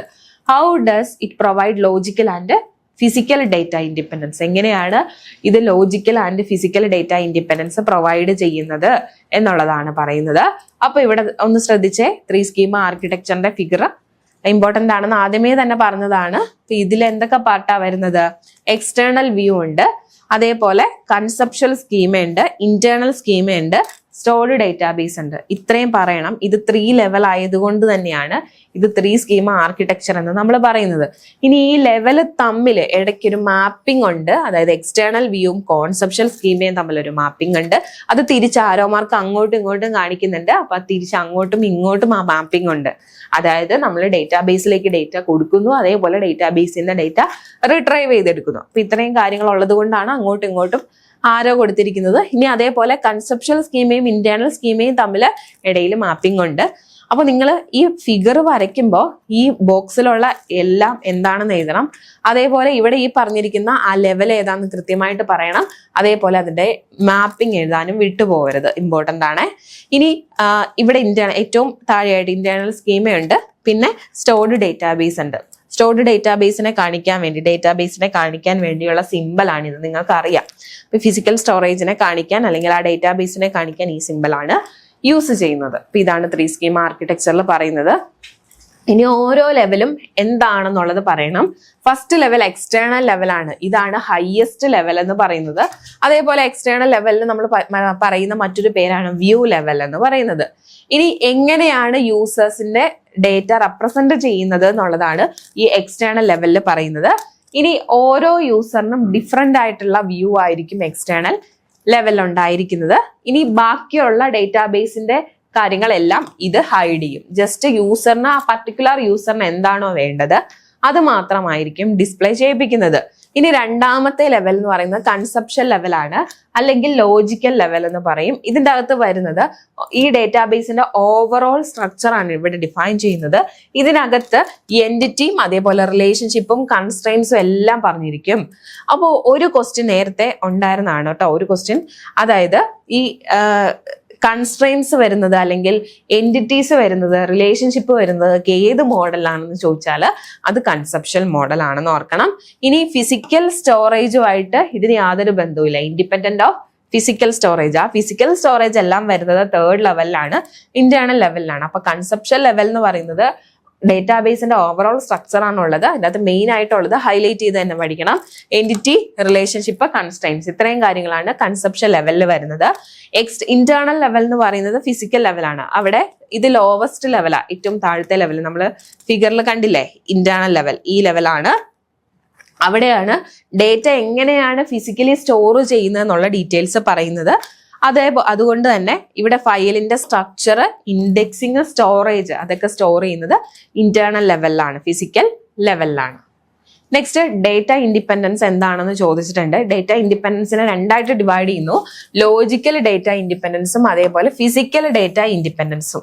അപ്പോൾ ലോജിക്കൽ ഡേറ്റ ഇൻഡിപെൻഡൻസ് എന്താന്ന് വെച്ചാൽ ability to change the conceptual schema. അപ്പൊ നമ്മൾ ഡേറ്റ ഇൻഡിപെൻഡൻസ്, അതായത് ഈ രണ്ടാമത്തെ കൺസെപ്ച്വൽ ലെവലിലെ ആണ് ഈ പറയുന്ന ഡേറ്റയുടെ എന്ത് വരുന്നത്, സ്ട്രക്ചർ വരുന്നത്. സോ നമുക്ക് ഈ എബിലിറ്റി ടു ചേഞ്ച് കൺസെപ്ച്വൽ സ്കീമയിൽ വരുന്ന change without affecting the external വ്യൂവിൽ അഫക്റ്റ് ചെയ്യുന്നില്ല എന്നുണ്ടെങ്കിൽ നമുക്കതിനെ ലോജിക്കൽ ഡേറ്റ ഇൻഡിപെൻഡൻസ് എന്ന് പറയാം. സോ ഒന്നുകൂടി പറഞ്ഞേ, ability to change the conceptual schema without affecting the external view, അതിനെയാണ് ലോജിക്കൽ ഡേറ്റ ഇൻഡിപെൻഡൻസ് എന്ന് പറയുന്നത്. Does not need to change their application പ്രോഗ്രാമിലോ ആപ്ലിക്കേഷൻ സൈഡിലോ യാതൊരു ചേഞ്ച് നമുക്ക് വരുത്തേണ്ടതായിട്ടില്ല. ഇപ്പോൾ എക്സാമ്പിൾ പറയുവാണെങ്കിൽ ഒരു ന്യൂ കോളം, ഇപ്പൊ ഡേറ്റ് ഓഫ് ബർത്തിന്റെ ഒരു പുതിയ കോളം ആഡ് ചെയ്യണമെന്നുണ്ടെങ്കിൽ യൂസറിന് അതെങ്ങനെ ആഡ് ചെയ്യുന്നു എന്നുള്ളത് ഒന്നും കാണാൻ പറ്റില്ല. അപ്പോൾ യൂസർ എപ്പോഴും ആ പറയുന്ന പേജ് സെയിം ആയിട്ട് തന്നെ ആയിരിക്കും കാണുന്നത്. ഇപ്പൊ ഒരു പുതിയ കോളം ആഡ് ചെയ്യുക എന്ന് പറഞ്ഞു കഴിഞ്ഞാൽ അത് യൂസറിനെ ഒരു തരത്തിലും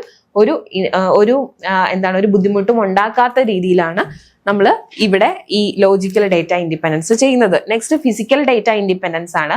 ഫിസിക്കൽ ഡേറ്റ ഇൻഡിപെൻഡൻസ് എന്ന് പറഞ്ഞാൽ പേര് പോലെ തന്നെ സ്റ്റോറേജിൽ വരുന്ന ചേഞ്ച് കൺസെപ്ഷൻ ലെവലിലേക്ക് വരുന്നില്ല. ഓരോ ലെവലിലും വരുത്തുന്ന ചേഞ്ച് മറ്റൊരു ലെവലിനെ അഫക്റ്റ് ചെയ്യാതിരിക്കുക, അതാണ് ആക്ച്വലി ഡേറ്റ ഇൻഡിപെൻഡൻസ് കൊണ്ട് ഉദ്ദേശിക്കുന്നത്.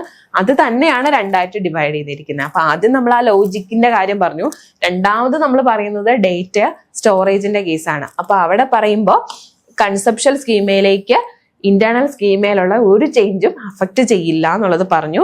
Storage changes won't affect logical structure. Example പറഞ്ഞ ഒരു ഫയലിന്റെ ഇൻഡെക്സ് ചേഞ്ച് ചെയ്യുമ്പോൾ അത് നമ്മുടെ ലോജിക് ലെവലിലേക്ക് യാതൊരു മാറ്റവും വരാത്ത രീതിയിലാണ് വരുന്നത്. അതിന്റെ ആ ഇൻഡെക്സ് ചേഞ്ച് ചെയ്യുക എന്ന് പറഞ്ഞാൽ, അല്ലെങ്കിൽ അതുകൊണ്ട് ഉദ്ദേശിക്കുന്നത് അതിന്റെ ഫിസിക്കൽ സ്ട്രക്ചറിൽ വരുത്തുന്ന ഒരു ചേഞ്ചാണ്, അത് കൺസെപ്ച്വൽ സ്കീമയിലേക്ക് പോവില്ല. സോ ഇതാണ് ഡേറ്റ ഇൻഡിപെൻഡൻസ് എന്ന് പറയുന്നത്.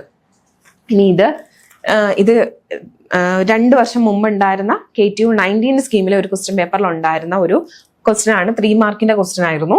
Classify the following cases into logical data independence and physical data independence. അപ്പോൾ ലോജിക്കൽ ഡേറ്റ ഇൻഡിപെൻഡൻസ് അല്ലെങ്കിൽ ഫിസിക്കൽ ഡേറ്റ ഇൻഡിപെൻഡൻസ് ആയിട്ട് ഡിവൈഡ് ചെയ്ത് കൊടുക്കണം. നമുക്ക് 2-3 ഇൻസ്റ്റൻസ് തന്നിട്ടുണ്ട്. അതായത് 3 കാര്യങ്ങളാണ് തന്നിരിക്കുന്നത്. അതിനെ ഫിസിക്കൽ ആണോ ലോജിക്കൽ ആണോ ഏത് ഡേറ്റ ഇൻഡിപെൻഡൻസ് ആണെന്ന് ഐഡന്റിഫൈ ചെയ്യാൻ പറഞ്ഞിരിക്കുന്നു. Creating an index for a data file. ഒരു ഡേറ്റ ഫയലിന്റെ ഇൻഡെക്സ് ക്രിയേറ്റ് ചെയ്യുന്ന ഒരു പ്രോസസ്. അതാണ് ഫസ്റ്റ് പറഞ്ഞിരിക്കുന്ന ഇൻസ്റ്റൻസ്. രണ്ടാമത് പറഞ്ഞിരിക്കുന്നത് എന്താണ്? Changing the integrity constraint. Integrity constraint change ചെയ്യുന്നത് ഏത് ലെവലിലാണ് വരുന്നത്.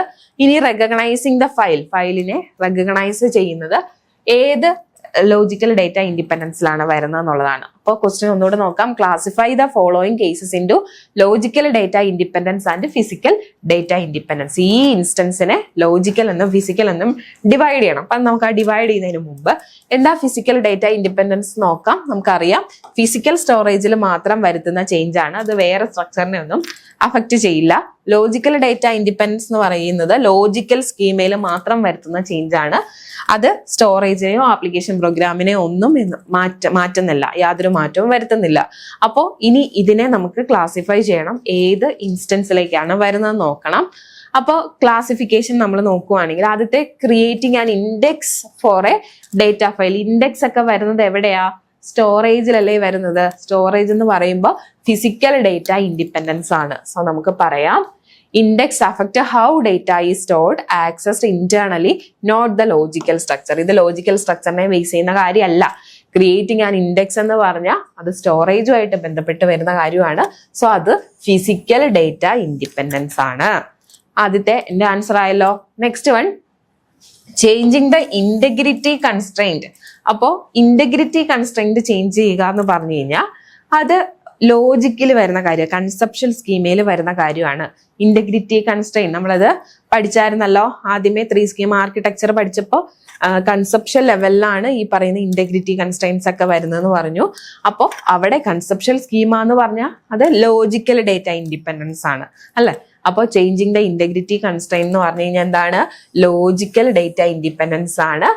ഇനി നെക്സ്റ്റ്, റെക്കഗ്നൈസിങ് ദ ഫയൽ. ഒരു ഫയലിനെ റെക്കഗ്നൈസ് ചെയ്യുക, തിരിച്ചറിയുക എന്ന് പറയുമ്പോൾ അത് ഫിസിക്കൽ സ്റ്റോറേജുമായിട്ട് ബന്ധപ്പെട്ട് വരുന്ന കാര്യമാണ്. സോ ഇത് ഫിസിക്കൽ ഡേറ്റ ഇൻഡിപെൻഡൻസ് ആണ്. ആ 3 സ്കീം ആർക്കിടെക്ചറിലെ ഓരോ ലെവലിന്റെയും ഡ്യൂട്ടി പഠിച്ചു കഴിഞ്ഞാൽ അത് ഒരു 5 മിനിറ്റ്സ് പോലും വേണ്ട.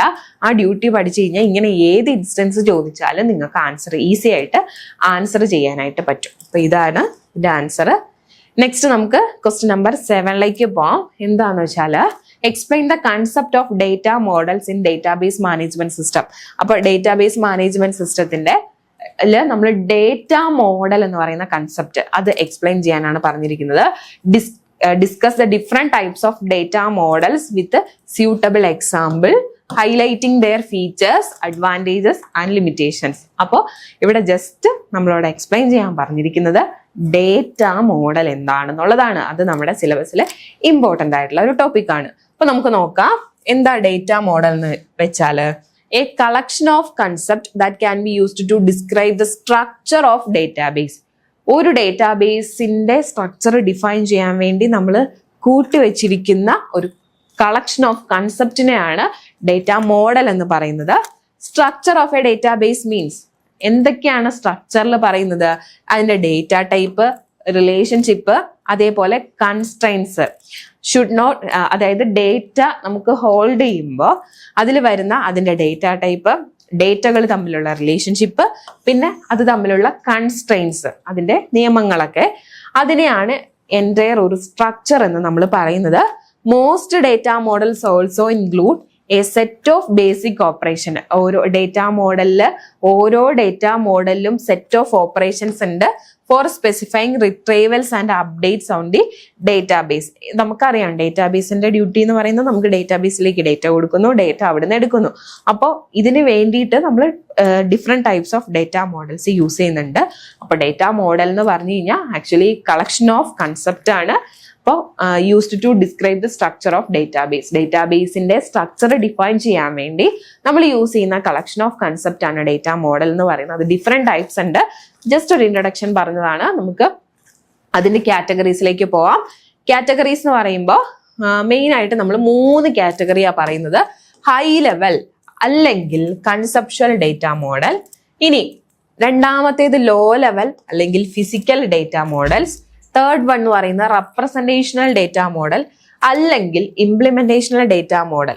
അപ്പോൾ മെയിൻ ആയിട്ട് 3 ഡിവൈഡ് ചെയ്യുന്നു. ഇതിന് ഈ 3 ഇനി വീണ്ടും നമ്മൾ കാറ്റഗറൈസ് ചെയ്യും. അപ്പോൾ categories of data model main ആയിട്ട് 3 high level, low level and representational. ഇതിന്റെ മറ്റൊരു പേരും കൂടി ഓർത്തിരിക്കുന്നത് നല്ലതാണ്. അപ്പൊ ഹൈ ലെവൽ അല്ലെങ്കിൽ കൺസെപ്ച്വൽ ഡേറ്റ മോഡൽ എന്ന് പറഞ്ഞു കഴിഞ്ഞാൽ യൂസർ എങ്ങനെയാണ് ഡേറ്റ റെപ്രസെന്റ് ചെയ്യാൻ പറ്റുന്നത്, യൂസറിന് ഏറ്റവും മനസ്സിലാകുന്ന രീതിയിലുള്ളതാണ് ഹൈ ലെവൽ അല്ലെങ്കിൽ കൺസെപ്ച്വൽ ഡേറ്റ മോഡൽ എന്ന് പറയുന്നത്.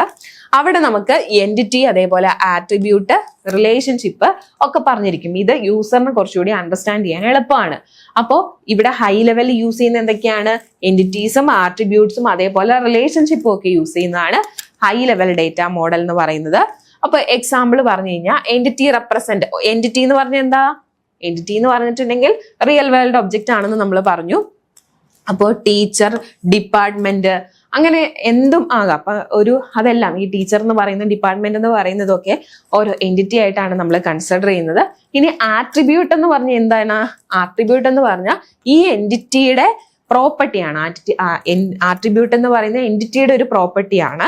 അപ്പോൾ അതെന്തൊക്കെ വരാം, ടീച്ചർ എന്ന് പറയുന്ന ഒരു എൻറ്റിറ്റിയാണ്, നമ്മൾ റെപ്രസെന്റ് ചെയ്യുന്ന ഇങ്ങനെയല്ലേ, ടീച്ചർ എന്ന് പറയുന്നത് ഒരു എൻറ്റിറ്റി ആണെങ്കിൽ അതിന് എന്തൊക്കെ ആട്രിബ്യൂട്ട്സ് വരാം, ടീച്ചറിന്റെ നെയിം വരാം. അത് നമുക്ക് ഇങ്ങനെ ഇവിടെ റെപ്രസെന്റ് ചെയ്യാം, ടീച്ചറിന്റെ നെയിം വരാം. അതേപോലെ ഡിപ്പാർട്ട്മെന്റ് ID. അപ്പൊ നമ്മൾ ഒരു ഡയഗ്രാം എൻറ്റിറ്റി റിലേഷൻഷിപ്പ് മോഡൽ ആ ഹൈ ലെവൽ ലാംഗ്വേജിൽ പറയുന്നത്. അപ്പൊ ടീച്ചർ എന്ന് പറയുന്ന എൻറ്റിറ്റി ആണ്, അതിനെ റെക്ടാംഗിൾ റെപ്രസെന്റ് ചെയ്തു. ഇനി ഈ ടീച്ചർ എന്ന് പറയുന്ന എൻറ്റിറ്റിനെ ഡിസ്ക്രൈബ് ചെയ്യുന്ന പ്രോപ്പർട്ടീസിനെയാണ് ആട്രിബ്യൂട്ട് എന്ന് പറയുന്നത്. ആട്രിബ്യൂട്ട് ഇവിടെ ഇതേപോലെ ഓവൽ ഷേപ്പിലാണ് റെപ്രസെന്റ് ചെയ്യുന്നത്. അതിങ്ങനെയാണ് പറയുന്നത്. ഇനി relationship among 2 or more entities represent an interaction among the entities. അതായത് ഇപ്പോൾ ടീച്ചറും ഡിപ്പാർട്ട്മെന്റും തമ്മിലുള്ള ആ റിലേഷൻഷിപ്പ് എന്ന് പറയുന്നത് അത് തമ്മിലൊരു റിലേഷൻഷിപ്പ് ഉണ്ട്. മറ്റൊരു എൻറ്റിറ്റി, ഏതെങ്കിലും 2 എൻറ്റിറ്റി അത് തമ്മിലുള്ള റിലേഷൻഷിപ്പിനെ നമ്മൾ ഡയമണ്ട് വെച്ചിട്ടാണ് റെപ്രസെന്റ് ചെയ്യുന്നത്. എങ്ങനെയാണ് മറ്റേ എൻറ്റിറ്റി ആയിട്ട് റിലേറ്റ് ചെയ്യുന്നത് എന്നുള്ളതാണ് അവിടെ പറയുന്നത്. അപ്പോൾ ഹൈ ലെവൽ അല്ലെങ്കിൽ കൺസെപ്ച്വൽ ഡേറ്റ മോഡൽ എന്ന് പറയുന്നത് യൂസർ ഫ്രണ്ട്ലി, യൂസറിന് കുറച്ചുകൂടി മനസ്സിലാവുന്ന രീതിയിലുള്ള ഒരു ഡേറ്റ മോഡലാണ്. മെയിൻ ആയിട്ട് വരുന്നത് മോഡലാണ്, ഡയഗ്രാം ആണ്. അതിന്റെ എക്സാമ്പിളും നമ്മൾ പറഞ്ഞു. നെക്സ്റ്റ് എന്ന് പറയുന്നത് ഒരു ഡയഗ്രാം എൻറ്റിറ്റി റിലേഷൻഷിപ്പ് മോഡലിന്റെ എക്സാമ്പിൾ ആണ്. ടീച്ചറിന്റെ name, teacher ID, mobile number, age, salary, ഇതൊക്കെ ടീച്ചർ എന്ന് പറയുന്ന എൻറ്റിറ്റിയിൽ വരുന്ന ആട്രിബ്യൂട്ട്സ് ആണ്. ഇതെല്ലാം ആട്രിബ്യൂട്ട്സ് ആണ്. ഇനി ഡിപ്പാർട്ട്മെന്റ് എന്ന് പറയുന്നത് വർക്ക്സ് ഫോർ എന്ന് പറയുന്ന റിലേഷൻഷിപ്പ് ആണ് ടീച്ചറും ഡിപ്പാർട്ട്മെന്റും തമ്മിലുള്ളത്. ഈ ഡിപ്പാർട്ട്മെന്റിന്റെ എൻറ്റിറ്റി ആട്രിബ്യൂട്ട്സ് ആണ് ഡിപ്പാർട്ട്മെന്റ് IDയും ഡിപ്പാർട്ട്മെന്റ് നെയിമും. ഓക്കെ, നെക്സ്റ്റ് രണ്ടാമത്തെ സെക്കൻഡ് ഡേറ്റ മോഡലാണ് low level or physical data model എന്ന് പറയുന്നത്. ലോ ലെവൽ അല്ലെങ്കിൽ ഫിസിക്കൽ ഡേറ്റ മോഡൽ എന്ന് പറയുന്നത് എങ്ങനെയാണ് ഡേറ്റ സ്റ്റോർ ചെയ്യുന്നത് എന്ന് പറയുന്ന ഒരു ഡേറ്റ മോഡലാണ് ലോ ലെവൽ അല്ലെങ്കിൽ ഫിസിക്കൽ ഡേറ്റ മോഡൽ എന്ന് പറയുന്നത്. ഇനി data models are generally mean for computer specialist, not for typical end users. ശരിക്കും ഈ ലോ ലെവൽ അല്ലെങ്കിൽ ഫിസിക്കൽ ഡേറ്റ മോഡൽ എന്ന് പറയുന്ന കമ്പ്യൂട്ടർ സ്പെഷ്യലിസ്റ്റുകൾക്ക് വേണ്ടി മാത്രമുള്ളതാണ്. എൻഡ് ലെവൽ യൂസേഴ്സിന് അതിൽ വലിയ കാര്യങ്ങളൊന്നുമില്ല. ഇനി അടുത്തത് describe how data is stored in the computer by representing information such as ടേബിളിന്റെ ഫോർമാറ്റ്. അപ്പൊ നമുക്ക് നോക്കേണ്ടതെന്ന് പറയുന്ന ഡേറ്റ എങ്ങനെ സ്റ്റോർ ചെയ്യുന്നതെന്നുള്ളതാ. അപ്പൊ സ്റ്റോർ ചെയ്യുമ്പോൾ ആ ടേബിളിന്റെ ഫോർമാറ്റ് എന്താണ്, അല്ലെങ്കിൽ ആ റെക്കോർഡിന്റെ ഓരോ കോളത്തിന്റെ ഓരോ റോയുടെയും ഫോർമാറ്റ് എന്താണ്, ആ റെക്കോർഡിന്റെ ഓർഡറിങ് എവിടെ മുതൽ എവിടം വരെ പോവാം, എങ്ങനെയാണ് അത് ആക്സസ് ചെയ്യാൻ പറ്റുന്നത്, ഈ ഡീറ്റെയിൽസ് ആണ്. ഇത് ഇമ്പോർട്ടൻ്റ് ആണ്. ഇത് മാർക്ക് ചെയ്ത് ഹൈലൈറ്റ് ചെയ്ത് വെച്ച് തന്നെ പഠിച്ചോണം. ലോ ലെവൽ ഡേറ്റ മോഡൽ എന്ന് പറയുന്നത് എങ്ങനെയാണ് അതിന്റെ ടേബിളിന്റെ ഫോർമാറ്റ് വരുന്നത്, റെക്കോർഡിന്റെ ഫോർമാറ്റ് വരുന്നത് എങ്ങനെയാണ്, ഇനി അതിന്റെ ഓർഡറിങ് വരുന്നത് എങ്ങനെയാണ്, ആക്സസ് പാത്ത് വരുന്നത് എങ്ങനെയാണ്. ഇത്രയും കാര്യങ്ങളാണ് ലോ ലെവൽ ഡേറ്റ മോഡലിലുള്ളത്.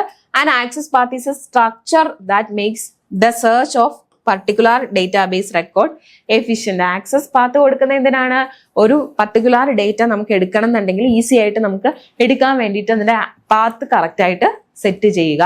അപ്പൊ അതാണ് ആക്സസ് പാത്തിന്റെ ഇമ്പോർട്ടൻസ് എന്ന് പറയുന്നത്.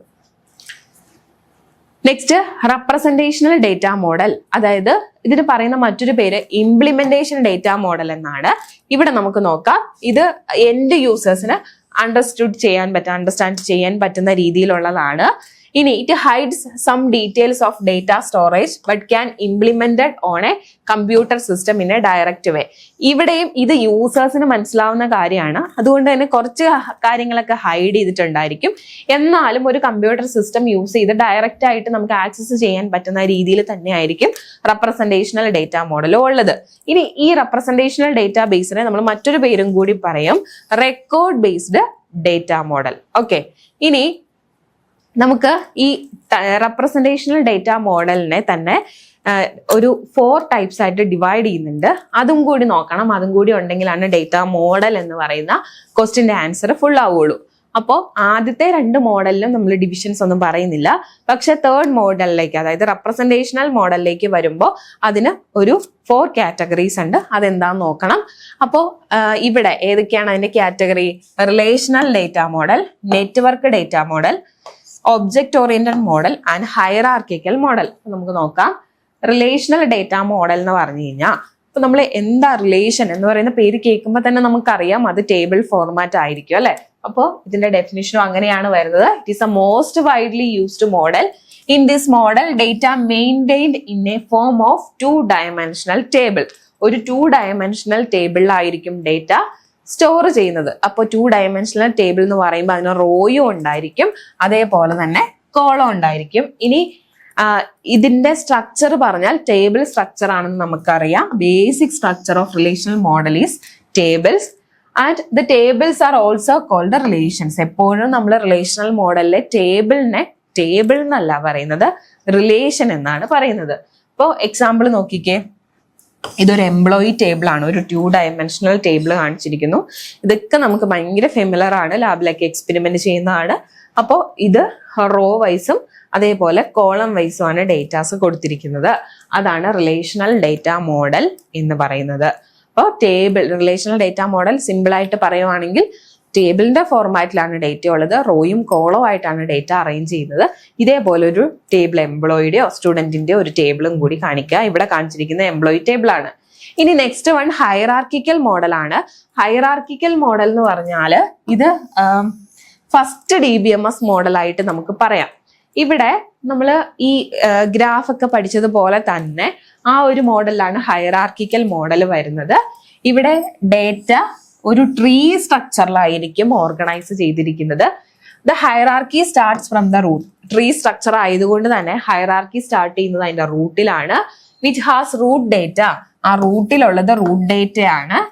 And then it expand in the form of a tree adding child to the parent node. നമ്മൾ ട്രീ ലൈക്ക് സ്ട്രക്ചർ എന്ന് പറയുമ്പോൾ ആ അതിലെ വരുന്ന ഓരോ നോഡും എക്സ്പാൻഡ് ചെയ്യുന്നത് ഓരോ നോഡുകളും ചൈൽഡ് നോഡുകളാണ്. അതായത് റൂട്ടിൽ നിന്ന് വരുന്ന നോഡ്.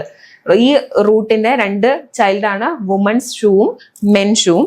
അതേപോലെ ഈ റൂട്ടിന്റെ 2 ചൈൽഡാണ് ഇത്. ഇപ്പൊ ട്രീ സ്ട്രക്ചർ നിങ്ങൾക്ക് ഫെമിലർ ആണ്, അതുകൊണ്ട് അതിനെക്കുറിച്ച് കൂടുതൽ പറഞ്ഞില്ലെങ്കിലും മനസ്സിലാവും. അപ്പൊ ഹൈറാർക്കിക്കൽ ഡേറ്റ മോഡൽ എന്ന് പറയുമ്പോൾ ഇവിടെ ഒരു റൂട്ട് ഉണ്ടായിരിക്കും, ചൈൽഡ് നോഡ്സും ഉണ്ടായിരിക്കും എന്ന് ഓർക്കുക.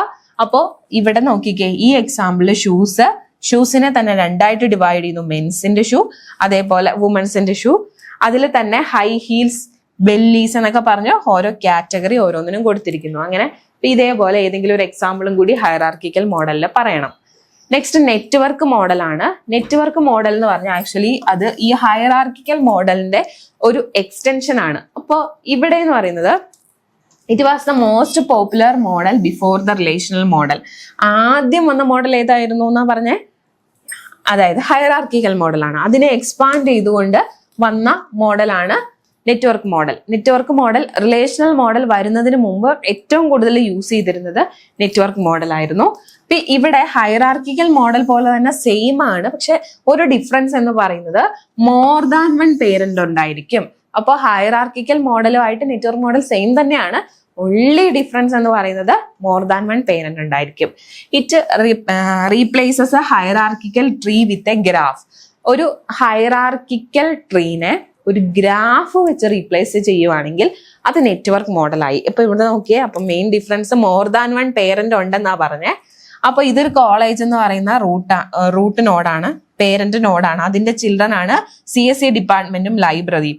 അപ്പോൾ ഒരു സ്റ്റുഡന്റ് എന്ന് പറയുന്നത് രണ്ട് പേരന്റ് ആണ് ഉള്ളത്. അതായത് CSE ഡിപ്പാർട്ട്മെന്റ് എന്ന് പറയുന്ന ഒരു പേരന്റും അതേപോലെ ഇവിടെ ലൈബ്രറി, ഈ രണ്ടിൽ നിന്നുമുള്ള ഡീറ്റെയിൽസ് സ്റ്റുഡന്റിന് കിട്ടുന്നുണ്ട്. അപ്പോ ഇവിടെ നോക്കിക്കേ, ഒരു പേരന്റ് ആണോ, മോർ ദാൻ വൺ പേരന്റ് ആണ്. അപ്പൊ ഇതേപോലെയാണ് നെറ്റ്വർക്ക് മോഡൽ ഡിസൈൻ ചെയ്തിരിക്കുന്നത്. ഇനി ഒബ്ജക്റ്റ് ഓറിയന്റഡ് മോഡൽ എന്ന് പറഞ്ഞു കഴിഞ്ഞാൽ ഇവിടെ real world problems are more closely represented through the object oriented data model. അതായത് ഓരോ ഡേറ്റേനും സിംഗിൾ ഒബ്ജക്റ്റ് ആയിട്ട് കൺസിഡർ ചെയ്തുകൊണ്ടുള്ള മോഡലിനെയാണ് ഒബ്ജക്റ്റ് ഓറിയന്റഡ് ഡേറ്റാബേസ് എന്ന് പറയുന്നത്.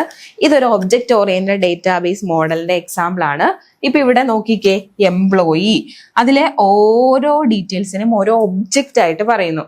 All the below example we have two object, employee and a department. Okay, employee ഒരു object ആണ്, department ഒരു object ആണ്.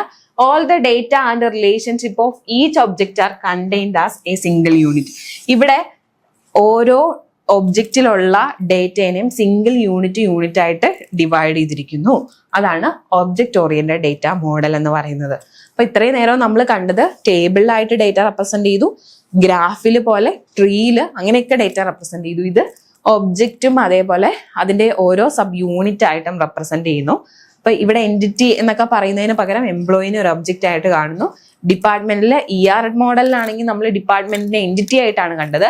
ഇവിടെ ഈ ഡിപ്പാർട്ട്മെന്റിനെ ഒരു ഒബ്ജക്റ്റ് ആയിട്ട് കാണുന്നു. ഇനി അതിന്റെ ഡീറ്റെയിൽസ് എല്ലാം താഴെ വരുന്നു. മനസ്സിലായോ? അപ്പൊ ഇത്രയേ ഉള്ളൂ ഒബ്ജക്റ്റ് ഓറിയന്റഡ് മോഡൽ എന്ന് പറയുന്നത്. ഇനി നമുക്ക് 8th ക്വസ്റ്റ്യൻ നോക്കാം. 8th ക്വസ്റ്റ്യൻ എന്ന് പറയുന്നത് what are the schemas, instance and database States in DBMS. ഇനി explain each briefly with an example. Database schema എന്താണ്, ഡേറ്റാബേസ് ഇൻസ്റ്റൻസ് എന്താണ്, അതേപോലെ ഡേറ്റാബേസിന്റെ സ്റ്റേറ്റ് എന്താണ്. ഇത് പ്രീവിയസ് ചോദിച്ചിട്ടുള്ള ക്വസ്റ്റ്യനാ. ഇത് എന്താണെന്നുള്ളത് ബ്രീഫായിട്ട് എക്സ്പ്ലെയിൻ ചെയ്യാനാണ് പറഞ്ഞിരിക്കുന്നത്. വളരെ സിമ്പിൾ ആയിട്ടുള്ള ഒരു കാര്യമാണ്. ആദ്യം നമുക്ക് എന്താണ് ഡേറ്റാബേസ് സ്കീമ എന്ന് നോക്കാം. ഡേറ്റാബേസ് സ്കീമ എന്ന് പറഞ്ഞാൽ the description of a database, ഒരു ഡേറ്റാബേസിനെ കുറിച്ച് പറയുന്ന അല്ല അതിന്റെ ഡിസ്ക്രിപ്ഷനാണ് ഡേറ്റാബേസ് സ്കീമ എന്ന് പറയുന്നത്. ഒരു സെക്കൻഡ് കൊണ്ട് നിങ്ങൾക്ക് പഠിക്കാൻ പറ്റുന്ന ഒരു ഡെഫിനിഷനാണ് ഡേറ്റാബേസ് സ്കീമ എന്ന് പറഞ്ഞാൽ description of database. Database schema എന്ന് പറഞ്ഞാൽ description of database is called database schema which is specified during database design.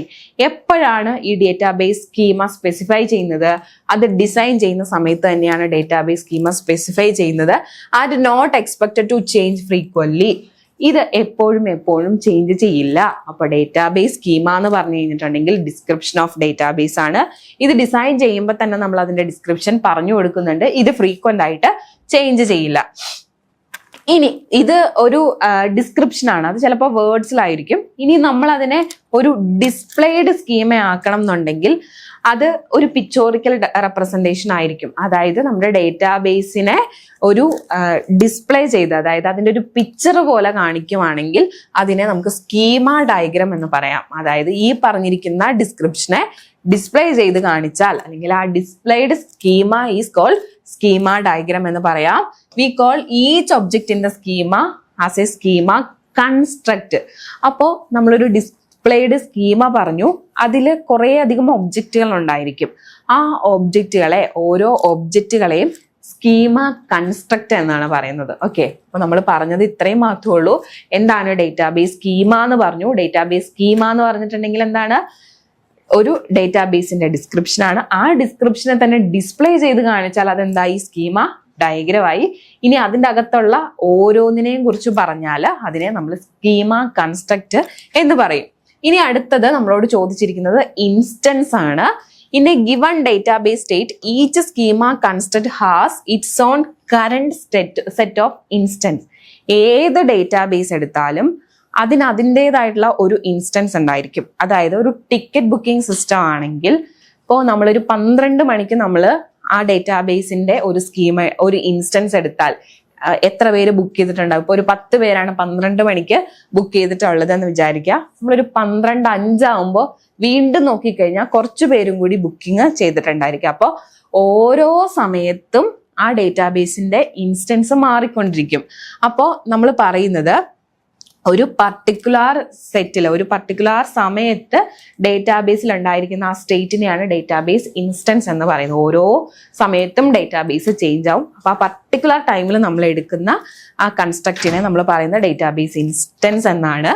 For example, student construct will contain the set of individual student entities as it's instance. ഇപ്പൊ സ്റ്റുഡൻസിന്റെ database എടുക്കുകയാണെങ്കിൽ തന്നെ പല രീതിയിലുള്ള, അതായത് ഇപ്പോൾ ആദ്യം ഒരു സ്റ്റുഡന്റിന്റെ ഡേറ്റാബേസിൽ ഒരു കാര്യം അവർ രജിസ്റ്റർ ചെയ്തുകൊണ്ടിരിക്കുകയാണെങ്കിൽ ആദ്യത്തെ സമയത്ത് നമ്മൾ എടുക്കുന്ന ഡേറ്റാബേസ് ഇൻസ്റ്റൻസ് ആയിരിക്കില്ല കുറച്ച് സമയത്ത് എടുക്കുന്നത്. അപ്പോൾ കുറച്ച് കൂടുതൽ സ്റ്റുഡൻസ് അതിലേക്ക് രജിസ്റ്റർ ചെയ്തിട്ടുണ്ടായിരിക്കും. അപ്പോൾ ഒരു പർട്ടിക്കുലർ സമയത്തുള്ള ഡേറ്റാബേസിന്റെ സ്റ്റേറ്റിനെയാണ് ഇൻസ്റ്റൻസ് എന്ന് പറയുന്നത്. The data in A database at a particular instant or moment in time is called database state or a snapshot. അതേപോലെ തന്നെ പറയാനുള്ളതാണ് ഡേറ്റാബേസ് സ്റ്റേറ്റ് എന്ന് പറയുന്നത്. ഡേറ്റാബേസ് സ്റ്റേറ്റ് എന്ന് പറഞ്ഞിട്ടുണ്ടെങ്കിൽ അതിന്റെ ഒരു ഡേറ്റാബേസിന്റെ പർട്ടിക്കുലർ അല്ലെങ്കിൽ ഇൻസ്റ്റന്റ് ഓർ ഒരു പർട്ടിക്കുലർ മൊമെന്റ് ഇൻ ടൈമിലുള്ള ഡേറ്റാബേസിന്റെ സ്റ്റേറ്റ് ആണ്. ഒന്നും കൂടി ഈ പറയുന്ന ഇൻസ്റ്റൻസും അതേപോലെ ഡേറ്റാബേസ് സ്റ്റേറ്റും നോക്കിക്കേ. In a given database state, each schema construct has its own current set of instance. അതിൻ്റെതായിട്ടുള്ള ഇൻസ്റ്റൻസ് ഉണ്ടായിരിക്കും. ഇനി അതേപോലെ ആ പർട്ടിക്കുലർ ഇൻസ്റ്റന്റിന്റെ ഈ ഡേറ്റാബേസ് ഇൻസ്റ്റന്റിന്റെ ഒരു പർട്ടിക്കുലർ ഇൻസ്റ്റന്റിന്റെ ഒരു പർട്ടിക്കുലർ ടൈമിൽ നമ്മൾ എടുക്കുന്നതായിരിക്കും എന്തെന്ന് പറയുന്ന ഡേറ്റാബേസ് സ്റ്റേറ്റ് എന്ന് പറയുന്നത്. ജസ്റ്റ് ഒന്ന് വായിച്ചു നോക്കുക, ക്ലിയർ ആയിക്കോളും. അപ്പോൾ ഇത് ഡേറ്റാബേസ് സ്കീമയും ഡേറ്റാബേസ് സ്റ്റേറ്റും കാണിച്ചിരിക്കുന്നതാണ്. ഡേറ്റാബേസ് സ്കീമ എന്ന് പറഞ്ഞാൽ അപ്പോൾ ഇതെല്ലാം ടേബിൾ അല്ലെ, അല്ലെങ്കിൽ റിലേഷൻ ആയിട്ട് നമുക്ക് പറയാം. സ്റ്റുഡന്റ് എന്ന് പറയുന്ന ടേബിൾ, അതിൽ വരുന്ന ആട്രിബ്യൂട്ട് ആണ് name, student number, class, major, അങ്ങനെയുള്ള കാര്യങ്ങളൊക്കെയാണ് വരുന്നത്. അതെല്ലാം ഓരോ കോളം ആയിട്ട് പറയുന്നു. കോഴ്സ് എന്ന് പറയുന്ന മറ്റൊരു ടേബിൾ ഉണ്ട്. ഇനി പ്രീ റിക്വസ്റ്റ് എന്ന് പറയുന്ന മറ്റൊരു ടേബിള്, സെക്ഷൻ, ഗ്രേഡ്, റിപ്പോർട്ട്, ഇതെല്ലാം ഡേറ്റാബേസ് സ്കീമയാണ്. അതായത് ആ ഡേറ്റാബേസിനെ കുറിച്ചുള്ള ഡിസ്ക്രിപ്ഷൻ, ആ ഡേറ്റാബേസിൽ എന്തൊക്കെ ടേബിൾ ആണ് ഉള്ളത്, ഇത്രയും ടേബിൾ ആണ് ആ ഡേറ്റാബേസിൽ ഉള്ളത്, അതിന് ഇത്ര ആട്രിബ്യൂട്ട്സ് ആണ് ഉള്ളത് എന്ന് പറയുന്ന കാണിക്കുന്നതാണ് ഡേറ്റാബേസ് സ്കീമ എന്ന് പറയുന്നത്. ഇനി ഡേറ്റാബേസ് സ്റ്റേറ്റ് എന്ന് പറഞ്ഞു കഴിഞ്ഞാൽ ഇതിന്റെ അകത്തേക്ക് വാല്യൂസും കൂടി വരും. അതായത് ഇപ്പോൾ ആദ്യം ഉണ്ടായിരുന്നത് അതിന്റെ ആ ഒരു സ്ട്രക്ചർ മാത്രമായിരുന്നു. ഇപ്പൊ ഓരോരുത്തരെ രജിസ്റ്റർ ചെയ്യുന്നതിനനുസരിച്ച് അതിലേക്ക് വാല്യൂ വരും. നെയിമിലേക്ക് റാം വന്നു, ശ്യാം വന്നു, അതേപോലെ സ്റ്റുഡന്റ് നമ്പർ, ക്ലാസ്, മേജർ, അതിലേക്കൊക്കെ വാല്യൂസ് വന്നു കഴിയുമ്പോൾ അത് ഡേറ്റാബേസ് സ്റ്റേറ്റ് ആവും. ഇനി question number 9, what is meant by database language? എന്താണ് database language? Describe the various categories of database language. Database ലാംഗ്വേജസിന്റെ വേരിയസ് കാറ്റഗറീസ് അത് എന്താണെന്നുള്ളത് എക്സാമ്പിൾ വെച്ചിട്ട് പറയുക എന്നുള്ളതാണ്. അപ്പൊ ഡേറ്റാബേസ് ലാംഗ്വേജ് ഇമ്പോർട്ടൻ്റ് ആണെന്ന് സിലബസ് ആദ്യം ഡിസ്കസ് ചെയ്തപ്പോഴേ പറഞ്ഞിരുന്നു. നമുക്ക് നോക്കാം എന്താണ്. DBMSന് അതിൻ്റെതായിട്ടുള്ള ഒരു ലാംഗ്വേജ് ഉണ്ട്. ആൻഡ് ഇന്റർഫേസ് ലാംഗ്വേജും ഉണ്ട്, ഇന്റർഫേസും ഉണ്ട്. To express database queries and updates, ഡേറ്റാബേസിനെ ക്വറി ചെയ്യാനും അതേപോലെ അതിന് അപ്ഡേഷൻസ് കൊടുക്കാനുമായിട്ട് എന്തുണ്ട്, അതിൻ്റെതായിട്ടുള്ള ഒരു ലാംഗ്വേജ് ഉണ്ട്. ഇനി എന്തിനാണ് ലാംഗ്വേജ് യൂസ് ചെയ്യുന്നതെന്ന് ചോദിച്ചാൽ ഡേറ്റാബേസിലേക്ക് റീഡ് ചെയ്യാനും സ്റ്റോർ ചെയ്യാനും അതേപോലെ അപ്ഡേറ്റ് ചെയ്യാനും ഒക്കെയാണ് നമ്മൾ ഡേറ്റാബേസ് ലാംഗ്വേജസ് യൂസ് ചെയ്യുന്നത്. ഡേറ്റാബേസ് ലാംഗ്വേജസിനെ നമുക്ക് ഇങ്ങനെ കാറ്റഗറൈസ് ചെയ്യാം: data definition language, data manipulation language, data control language, transaction control language.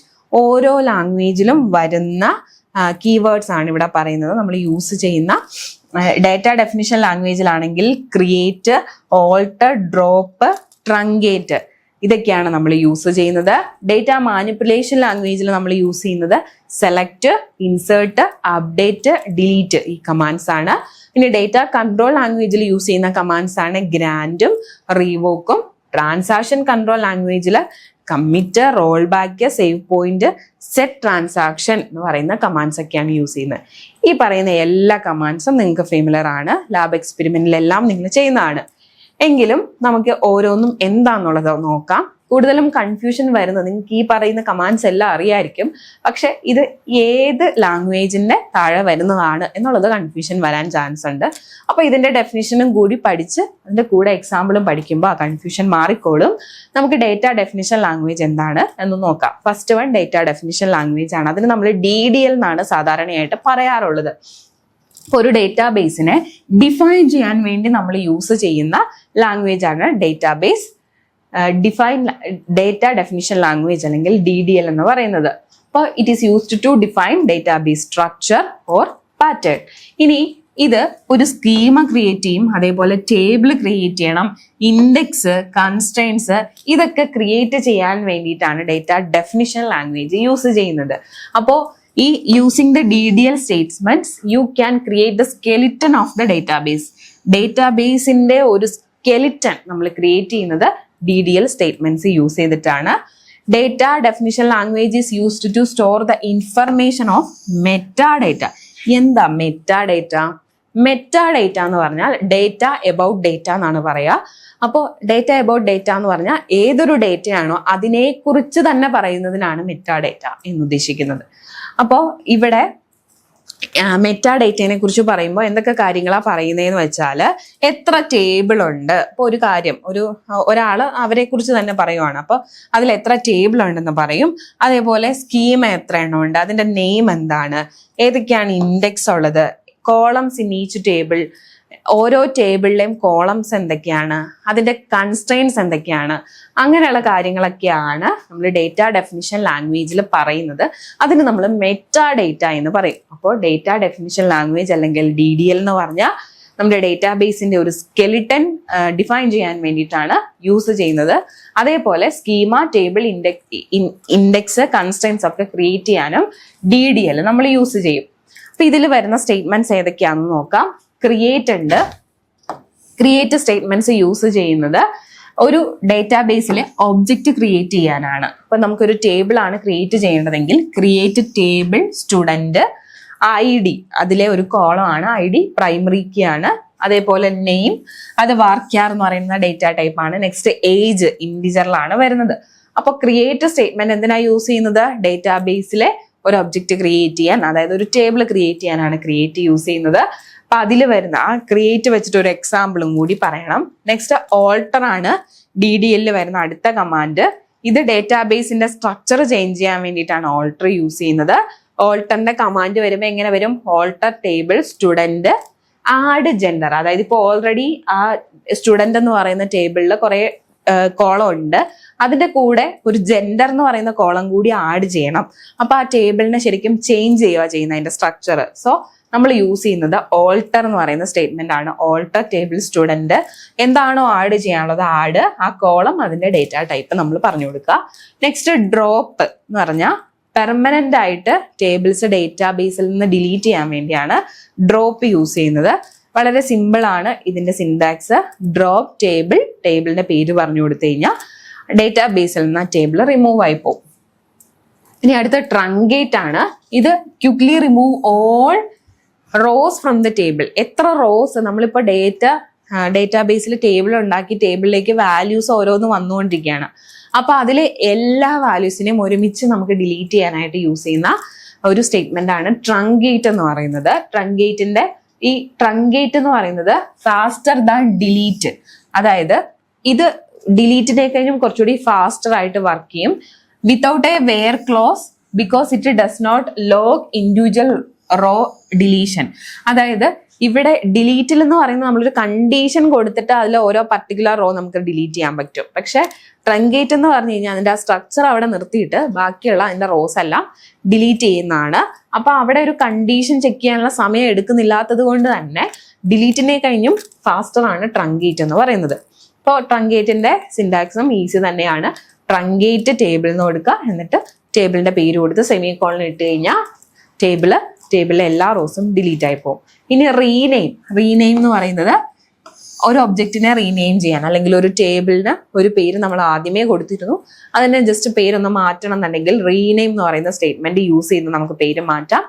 അല്ലെങ്കിൽ ആ ടേബിളിന്റെ പേരോ അല്ലെങ്കിൽ അതിൽ കൊടുത്തിരിക്കുന്ന കോളം അല്ലെങ്കിൽ ആട്രിബ്യൂട്ടിന്റെ പേരോ നമുക്ക് ചേഞ്ച് ചെയ്യാം.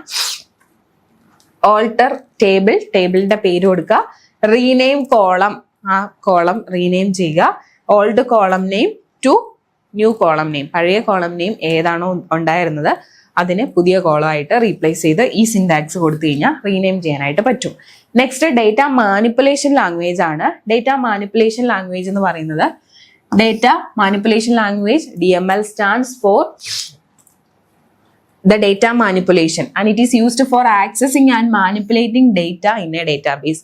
ഒരു ഡേറ്റാബേസിന്റെ ഡേറ്റ ആക്സസ് ചെയ്യാനും അതേപോലെ അതിന്റെ കുറച്ച് ഓപ്പറേഷൻസ് ഒക്കെ ചെയ്യാൻ വേണ്ടിയിട്ടാണ് ഡേറ്റ മാനിപ്പുലേഷൻ ലാംഗ്വേജ് യൂസ് ചെയ്യുന്നത്. അതേപോലെ തന്നെ ഇറ്റ് ഹാൻഡിൽസ് യൂസർ റിക്വസ്റ്റ്. അപ്പൊ നമുക്ക് നോക്കാം ഇതിൽ വരുന്ന command select, insert, update, delete, merge, call, log table. ഇത്രയാണ്. അതായത് ഇപ്പൊ ഡേറ്റ ആദ്യം നമ്മൾ ആ ഡേറ്റാബേസിന്റെ സ്ട്രക്ചറിൽ വരുത്തുന്ന മാറ്റങ്ങളൊക്കെയാണ് ഡേറ്റ ഡെഫിനിഷൻ ലാംഗ്വേജിൽ വന്നത്. ഇനി അതിലേക്ക് ഡേറ്റ വന്നു കഴിയുമ്പോൾ അത് എങ്ങനെ മാനേജ് ചെയ്യും എന്നുള്ളതാണ് ഡേറ്റ മാനിപ്പുലേഷൻ ലാംഗ്വേജിൽ പറയുന്നത്. അപ്പോൾ സെലക്ട്, ഇൻസേർട്ടും അപ്ഡേറ്റും ഡിലീറ്റും ഒക്കെ വരും. ഇതിന്റെ സിന്റാക്സും നിങ്ങൾക്ക് അറിയാവുന്ന തന്നെയാണ്. സെലക്ട് എന്ന് പറഞ്ഞാൽ ഡേറ്റ റിട്രീവ് ചെയ്യാനും, ഇൻസേർട്ട് എന്ന് പറഞ്ഞാൽ ഡേറ്റ ടേബിളിലേക്ക് കൊടുക്കാനും, അപ്ഡേറ്റ് എന്ന് പറയുന്നത് നിലവിലുള്ള ഡേറ്റ മാറ്റിയിട്ട് പുതിയൊരു ഡേറ്റ കൊടുക്കാനാണ്. ഡിലീറ്റ് എന്ന് പറഞ്ഞു കഴിഞ്ഞാൽ ഒരു റോ നമുക്ക് വേണ്ട അല്ലെങ്കിൽ ഒരു കോളം നമുക്ക് വേണ്ടാന്നുണ്ടെങ്കിൽ അത് ഡിലീറ്റ് ചെയ്യാം. മെർജ് എന്ന് ഉദ്ദേശിക്കുന്നത് ഒന്നിലധികം ടേബിൾസ്, റിക്വസ്റ്റ് യൂസറിന്റെ റിക്വസ്റ്റിനനുസരിച്ച് ടേബിൾസ് വേണമെങ്കിൽ നമുക്ക് മെർജ് ചെയ്യാം. അതേപോലെ call is used to call the structured query language or a Java sub program. അപ്പൊ ഇവിടെ നമുക്ക് ഈ SQL ഒക്കെ യൂസ് ചെയ്യുന്ന സമയത്ത് നമുക്ക് വേറെ ജാവ സബ് പ്രോഗ്രാംസ് ഒക്കെ അതിന്റെ കൂടെ യൂസ് ചെയ്യാം. അതിനു വേണ്ടി അങ്ങനെ ഒരു യൂസ് വരുവാണെങ്കിൽ അതിനെ കോൾ ചെയ്യാൻ വേണ്ടിയാണ് കോൾ സ്റ്റേറ്റ്മെന്റ് യൂസ് ചെയ്യുന്നത്. ഇവിടെ ലോഗ് ടേബിൾ എന്ന് പറഞ്ഞാൽ കൺകറൻസി കൺട്രോൾ ചെയ്യാനാണ് ലോഗ് ടേബിൾ എന്ന് പറയുന്ന സ്റ്റേറ്റ്മെന്റ് നമ്മൾ യൂസ് ചെയ്യുന്നത്. അപ്പൊ ഡേറ്റ മാനിപ്പുലേഷൻ ലാംഗ്വേജിൽ വരുന്ന കമാൻഡ്സ് വളരെ ഇമ്പോർട്ടന്റ് ആണ്, കാണാതെ തന്നെ പഠിക്കണം. ഇനി data control language. Data control language എന്ന് പറയുന്നത് data used to retrieve and stored or served data. നമുക്ക് സ്റ്റോർ ചെയ്ത് വെച്ചിരിക്കുന്ന ആ ഡേറ്റനെ റിട്രൈവ് ചെയ്തെടുക്കണം. അതിന് വേണ്ടിയിട്ടാണ് ഡേറ്റ കൺട്രോൾ ലാംഗ്വേജ് യൂസ് ചെയ്യുന്നത്. അപ്പോൾ അതിൽ നമുക്ക് കൺട്രോൾ ഗ്രാൻഡും റീവോക്കും ആണ് നമ്മൾ മെയിൻ ആയിട്ടും യൂസ് ചെയ്യുന്നത്. ഗ്രാൻഡ് എന്ന് പറഞ്ഞു കഴിഞ്ഞാൽ ഒരു പെർമിഷൻ നമുക്ക് ഗ്രാൻഡ് ചെയ്യാൻ വേണ്ടി, ഒരു പെർമിഷൻ കൊടുക്കാൻ വേണ്ടി, ഒരു എഡിറ്റ് പെർമിഷനോ അങ്ങനെ വ്യൂ പെർമിഷനോ അങ്ങനെ എന്തെങ്കിലും ഒരു പെർമിഷൻ ഗ്രാൻഡ് ചെയ്യാൻ വേണ്ടിയാണ് ഗ്രാൻഡ് എന്ന് പറയുന്ന കമാൻഡ് യൂസ് ചെയ്യുന്നത്. റിവോക്ക് എന്ന് പറഞ്ഞാൽ നമ്മൾ ആ കൊടുത്ത ഗ്രാൻഡ് ചെയ്ത പെർമിഷനെ ഡിലീറ്റ് ചെയ്യാൻ വേണ്ടിയിട്ട് അതിന് വേണ്ടിയിട്ടാണ് റിവോക്ക് യൂസ് ചെയ്യുന്നത്. It is used to take back permissions from the user. അപ്പോൾ യൂസറിന് പെർമിഷൻ ടേക്ക് ബാക്ക് ചെയ്യാൻ വേണ്ടിയിട്ട് റിവോക്ക് യൂസ് ചെയ്യുന്നുണ്ട്. അതിന്റെ സിന്റാക്സും പറയുന്നുണ്ട്, വായിച്ചാൽ മനസ്സിലാവുന്നതാണ്. ഇനി last one transaction control language ആണ്. ട്രാൻസാക്ഷൻ കൺട്രോൾ ലാംഗ്വേജ് എന്ന് പറഞ്ഞാൽ it is used to run the changes made by the DML statement. DML statement execute ചെയ്ത് കഴിയുമ്പോൾ ഉണ്ടാവുന്ന ചേഞ്ചസിനെ മെയ്ഡ് ചെയ്യാൻ വേണ്ടി, ചേഞ്ചസിനെ പെർമനന്റ് ആയിട്ട് സേവ് ചെയ്യാനും ഒക്കെ വേണ്ടിയിട്ടാണ് ട്രാൻസാക്ഷൻ കൺട്രോൾ ലാംഗ്വേജ് യൂസ് ചെയ്യുന്നത്. മെയിൻ ആയിട്ട് വരുന്നത് കമ്മിറ്റും റോൾ ബാക്കും ആണ്. കമ്മിറ്റ് എന്ന് പറഞ്ഞാൽ ഡേറ്റാബേസിലേക്ക് ഡേറ്റ പെർമനന്റ് ആയിട്ട് സേവ് ചെയ്യാൻ വേണ്ടിയിട്ട് യൂസ് ചെയ്യുന്ന കമാൻഡാണ് കമ്മിറ്റ്. റോൾ ബാക്ക് എന്ന് പറഞ്ഞിട്ടുണ്ടെങ്കിൽ നമുക്ക് ഒരു റോൾ ബാക്ക് ഒന്നിലധികം സേവ് പോയിന്റുകൾ നമുക്ക് സെറ്റ് ചെയ്ത് വെക്കാനായിട്ട് പറ്റും. ഇപ്പൊ ഡേറ്റാബേസിൽ ഒരു ചേഞ്ച് വന്നു, ആ ചേഞ്ച് നമുക്ക് വേണ്ടാന്നുണ്ടെങ്കിൽ നമ്മൾ ലാസ്റ്റ് സേവ് ചെയ്ത് വെച്ചിരിക്കുന്ന ഒരു പോയിന്റിലേക്ക് നമുക്ക് റോൾ ബാക്ക് ചെയ്യാനായിട്ട് പറ്റും. ഓക്കെ, അപ്പൊ അതാണ് റോൾ ബാക്ക് എന്ന് ഉദ്ദേശിക്കുന്നത്. അപ്പൊ ട്രാൻസാക്ഷൻ കൺട്രോൾ ലാംഗ്വേജിൽ വരുന്നത് കമ്മിറ്റും റോൾ ബാക്കും ആണ്, ഓർത്തിരിക്കാം. ഇനി ലാസ്റ്റ് ക്വസ്റ്റ്യൻ ഇതാണ്, what are attributes in DBMS? DBMSന്റെ ആട്രിബ്യൂട്ട്സ് ഏതൊക്കെയാണ്? അതേപോലെ explain different types of attributes with suitable example. അപ്പൊ ഡിഫറെന്റ് ടൈപ്സ് ഓഫ് ആട്രിബ്യൂട്ട്സ് എന്താന്ന് പറയുക, എക്സാമ്പിൾ വെച്ചിട്ട് പറയുക. അപ്പൊ ആട്രിബ്യൂട്ട് എന്ന് പറഞ്ഞു കഴിഞ്ഞാൽ ഇത്രയും നമ്മൾ പഠിച്ചപ്പോൾ തന്നെ നമുക്ക് മനസ്സിലായി. എൻറ്റിറ്റിയിലാണെങ്കിൽ ആട്രിബ്യൂട്ടിനെ റെപ്രസെന്റ് ചെയ്യുന്നത് ഓവൽ ഷേപ്പ് വെച്ചിട്ടാണ്. അതായത് ഒരു എൻറ്റിറ്റിയുടെ പ്രോപ്പർട്ടീസിനെയാണ് ആട്രിബ്യൂട്ട് എന്ന് പറയുന്നത്. അപ്പൊ നമുക്ക് ആദ്യത്തെ സെന്റൻസ് അത് തന്നെയാണ്, the properties of entity that basically describe it. അതായത് എൻറ്റിറ്റിയുടെ പ്രോപ്പർട്ടിയാണ് ആട്രിബ്യൂട്ടിൽ ആദ്യമേ തന്നെ പറയുന്നത്. ഇനി attribute describes characteristics of entity. എൻറ്റിറ്റിയുടെ ക്യാരക്ടറിസ്റ്റിക്സ് പറയുന്നുണ്ട്. ഇനി suppose we have an entity employee. നമ്മുടെ ഒരു എൻറ്റിറ്റി ഉണ്ട്, എൻറ്റിറ്റിയുടെ പേര് എംപ്ലോയി എന്നാണ്. ആൻഡ് ഇറ്റ്സ് ആട്രിബ്യൂട്ട്സ് ആർ, അതിൽ വരുന്ന ആട്രിബ്യൂട്ട്സ് ആണ്, അതായത് ആ എംപ്ലോയിയുടെ ഡീറ്റെയിൽസിനെയാണ് ഉദ്ദേശിക്കുന്നത്. എംപ്ലോയിയുടെ നമ്പർ ഉണ്ടായിരിക്കും, എംപ്ലോയിയുടെ സാലറി ഉണ്ടായിരിക്കും, എംപ്ലോയിയുടെ നെയിം ഉണ്ടായിരിക്കും. ഇത്രയും കാര്യങ്ങളാണ് ഉണ്ടാവുന്നത്. ഇനി attributes have some set of allowed or permitted values called domain. അപ്പൊ നമുക്ക് ഈ പറയുന്ന ആട്രിബ്യൂട്ട്സിന് ഒരു പർട്ടിക്കുലർ വാല്യൂ നമ്മൾ അസൈൻ ചെയ്ത് കൊടുക്കുകയാണ്, ഒരു റേഞ്ച് നമ്മൾ അസൈൻ ചെയ്ത് കൊടുക്കുകയാണെങ്കിൽ അതിനെ നമ്മൾ ഡൊമൈൻ എന്നാണ് പറയുന്നത്. ഇനി ആട്രിബ്യൂട്ടിനെ റെപ്രസെന്റ് ചെയ്യുന്നത് ഓവൽ ഷേപ്പ് വെച്ചിട്ടാണ് ഓർക്കുക. Each attribute of an entity set is associated with domain.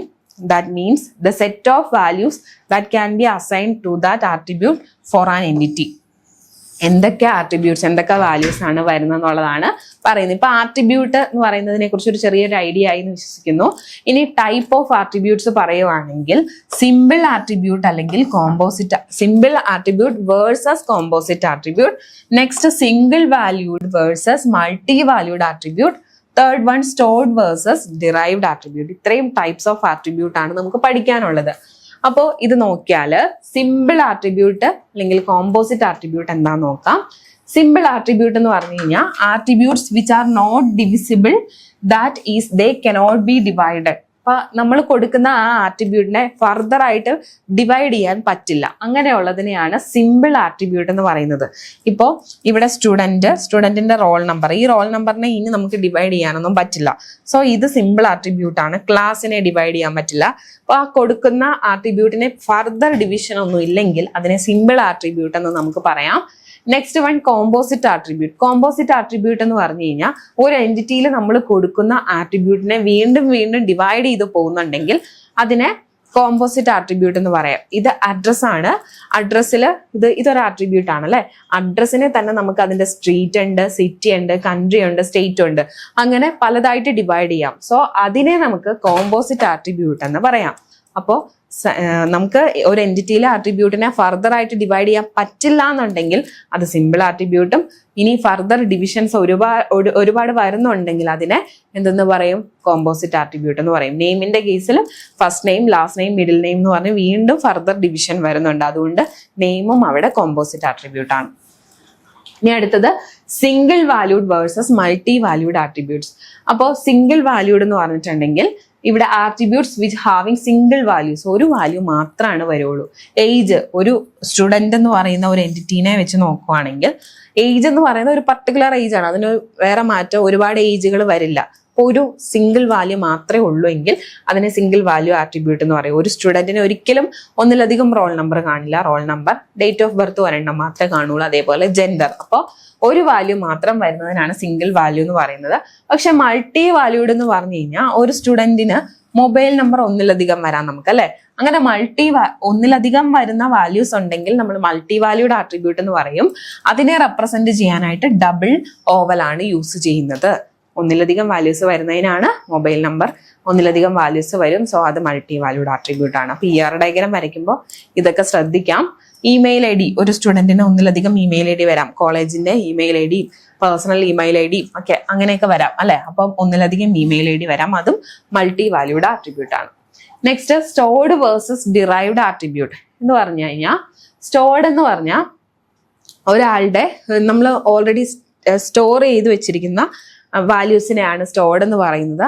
ആ സ്റ്റോർ ചെയ്ത് വെച്ചിരിക്കുന്നതിൽ നിന്നും ഡിറൈവ് ചെയ്ത് നമുക്കൊരു ഏജ് ഒരു വാല്യൂ എടുക്കാൻ പറ്റുമെങ്കിൽ അതിനെയാണ് നമ്മൾ ഡിറൈവ്ഡ് ആട്രിബ്യൂട്ട് എന്ന് പറയുന്നത്. ഇപ്പോൾ ഡേറ്റ് ഓഫ് ബർത്ത് എന്ന് പറയുമ്പോൾ 18/9/2000 എന്ന് പറയുന്ന ഒരു ഡേറ്റ് ഓഫ് ബർത്ത് നമ്മൾ ഡേറ്റാബേസിലേക്ക് സ്റ്റോർ ചെയ്ത് വെച്ചു. ഇതിൽ നിന്ന് നമുക്ക് ഏജ് കാൽക്കുലേറ്റ് ചെയ്യാൻ പറ്റും. ഇതിൽ നിന്ന് ഇപ്പോഴത്തെ 2026 വെച്ചിട്ട് നമുക്ക് ഏജ് ഡിറൈവ് ചെയ്തെടുക്കാൻ പറ്റും. ഇപ്പൊ ഇവിടെ നമ്മൾ ഡിവൈഡ് ചെയ്യുന്ന ആ ഒരു ഏജ് ഉണ്ടല്ലോ, ആ ഏജ് എന്ന് പറയുന്നത് ഡിറൈവ്ഡ് ആട്രിബ്യൂട്ട് ആണ്. ഏതിൽ നിന്ന് ഡിറൈവ് ചെയ്തു? ഡേറ്റ് ഓഫ് ബർത്തിൽ നിന്ന് ഡിറൈവ് ചെയ്തു. അപ്പോൾ അതായത് ഈ ഡേറ്റ് ഓഫ് ബർത്ത് എന്ന് പറയുന്നത് സ്റ്റോർഡ് ആട്രിബ്യൂട്ടും ആ ഡേറ്റ് ഓഫ് ബർത്തിൽ നിന്ന് ഡിറൈവ് ചെയ്ത് വെച്ചിരിക്കുന്ന ഏജ് എന്ന് പറയുന്നത് ഡിറൈവ്ഡ് ആട്രിബ്യൂട്ടും ആണെന്ന് പറയും. ഒരെണ്ണം സ്റ്റോർ ചെയ്ത് വെച്ചിരിക്കുന്നു, അതിൽ നിന്ന് മറ്റൊരു ആട്രിബ്യൂട്ട് നമ്മൾ കണ്ടുപിടിക്കുന്നു. സോ ഒരെണ്ണം സ്റ്റോർഡും മറ്റേത് ഡിറൈവ്ഡും ആണ്. സോ അതാണ് ഇവിടെ പറഞ്ഞിരിക്കുന്നത്. അപ്പോൾ ഇവിടെ സ്റ്റുഡന്റിനെ സംബന്ധിച്ച് നമ്മൾ ഈ സ്റ്റോർഡ് ആട്രിബ്യൂട്ടിനെ ഈ ഓവൽ ഷേപ്പിലാണ് റെപ്രസെന്റ് ചെയ്യുന്നത്. മനസ്സിലായോ?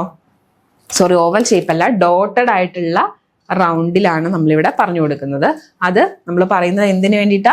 Derived attribute. ഏജ് എന്ന് പറയുന്നത് ഇവിടെ ഡേറ്റ് ഓഫ് ബർത്തിൽ നിന്നാണ് ഏജ് ഡിറൈവ് ചെയ്തിരിക്കുന്നത്. അപ്പൊ അതൊരു ഡിറൈവ്ഡ് ആട്രിബ്യൂട്ട് എന്ന് വെച്ചാൽ വേറൊന്നുമില്ല, ഏജ് എന്ന് പറയുന്ന കോളം ഈ ഡേറ്റ് ഓഫ് ബർത്തിനെ ഡിപ്പെൻഡ് ചെയ്യുന്നുണ്ടെന്നാണ് മീൻ ചെയ്യുന്നത്. സോ ഇവിടെ ആ ഡിപ്പെൻഡൻസി ഒന്നും നമ്മൾ കാണിക്കേണ്ട, ഏജ് ഒരിടത്തുനിന്ന് ഡിറൈവ് ചെയ്യുന്നതെന്ന് കാണിക്കാൻ വേണ്ടി ഡോട്ടഡ് ആയിട്ടുള്ള റൗണ്ട് ഷേപ്പാണ് നമ്മൾ കൊടുക്കുന്നത്, അല്ലെങ്കിൽ ഓവൽ ഷേപ്പാണ് കൊടുക്കുന്നത്. ഇനി കോംപ്ലക്സ് ആട്രിബ്യൂട്ട് എന്ന് പറയുന്നത്, complex attribute is A combination of composite and multi valued. Complex എന്ന് പറയുന്ന വേർഡ് കേൾക്കുമ്പോൾ തന്നെ നമുക്കറിയാം something complex.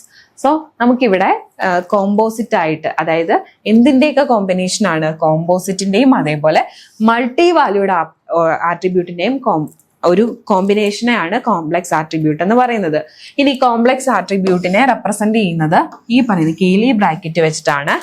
And composite attributes are represented by, സാധാരണ നമ്മൾ യൂസ് ചെയ്യുന്ന ബ്രാക്കറ്റ് ആണ്. ഇനി example, address phone attribute will hold both the address and phone number of any person. Example നമുക്ക് പറയാം. അതായത് കോംപ്ലക്സ് ആട്രിബ്യൂട്ട് എന്ന് പറയുന്നത് കോമ്പോസിറ്റ് ആട്രിബ്യൂട്ടിന്റെയും മൾട്ടി വാല്യൂഡ് ആട്രിബ്യൂട്ടിന്റെയും ഒരു കോമ്പിനേഷൻ ആണ്. കോംപ്ലക്സ് ആട്രിബ്യൂട്ടിനെ റെപ്രസെന്റ് ചെയ്യുന്നത് കേലി ബ്രാക്കറ്റ് വെച്ചിട്ടും കോമ്പോസിറ്റ് ആട്രിബ്യൂട്ട് ആണെങ്കിൽ സാധാരണ ബ്രാക്കറ്റ് വെച്ചിട്ടുമാണ്. അപ്പൊ ഇവിടെ നോക്കിക്കേ, ഇത് കോമ്പോസിറ്റ് ആട്രിബ്യൂട്ടിനെ കാണിക്കാൻ വേണ്ടി, കോംപ്ലക്സ് ആട്രിബ്യൂട്ടിനെ കാണിക്കാൻ വേണ്ടിയിട്ടുള്ള കേലി ബ്രാക്കറ്റ്, അതിനുള്ളില് സാധാ ബ്രാക്കറ്റ് വന്നു. അപ്പൊ അതെന്തിനാണ്? കോമ്പോസിറ്റ് ആട്രിബ്യൂട്ടിനെ കാണിക്കാനാണ്. ഇത് രണ്ടും കൂടി ചേരുമ്പോഴാണ് കോംപ്ലക്സ് ആട്രിബ്യൂട്ട് ആവുന്നത്.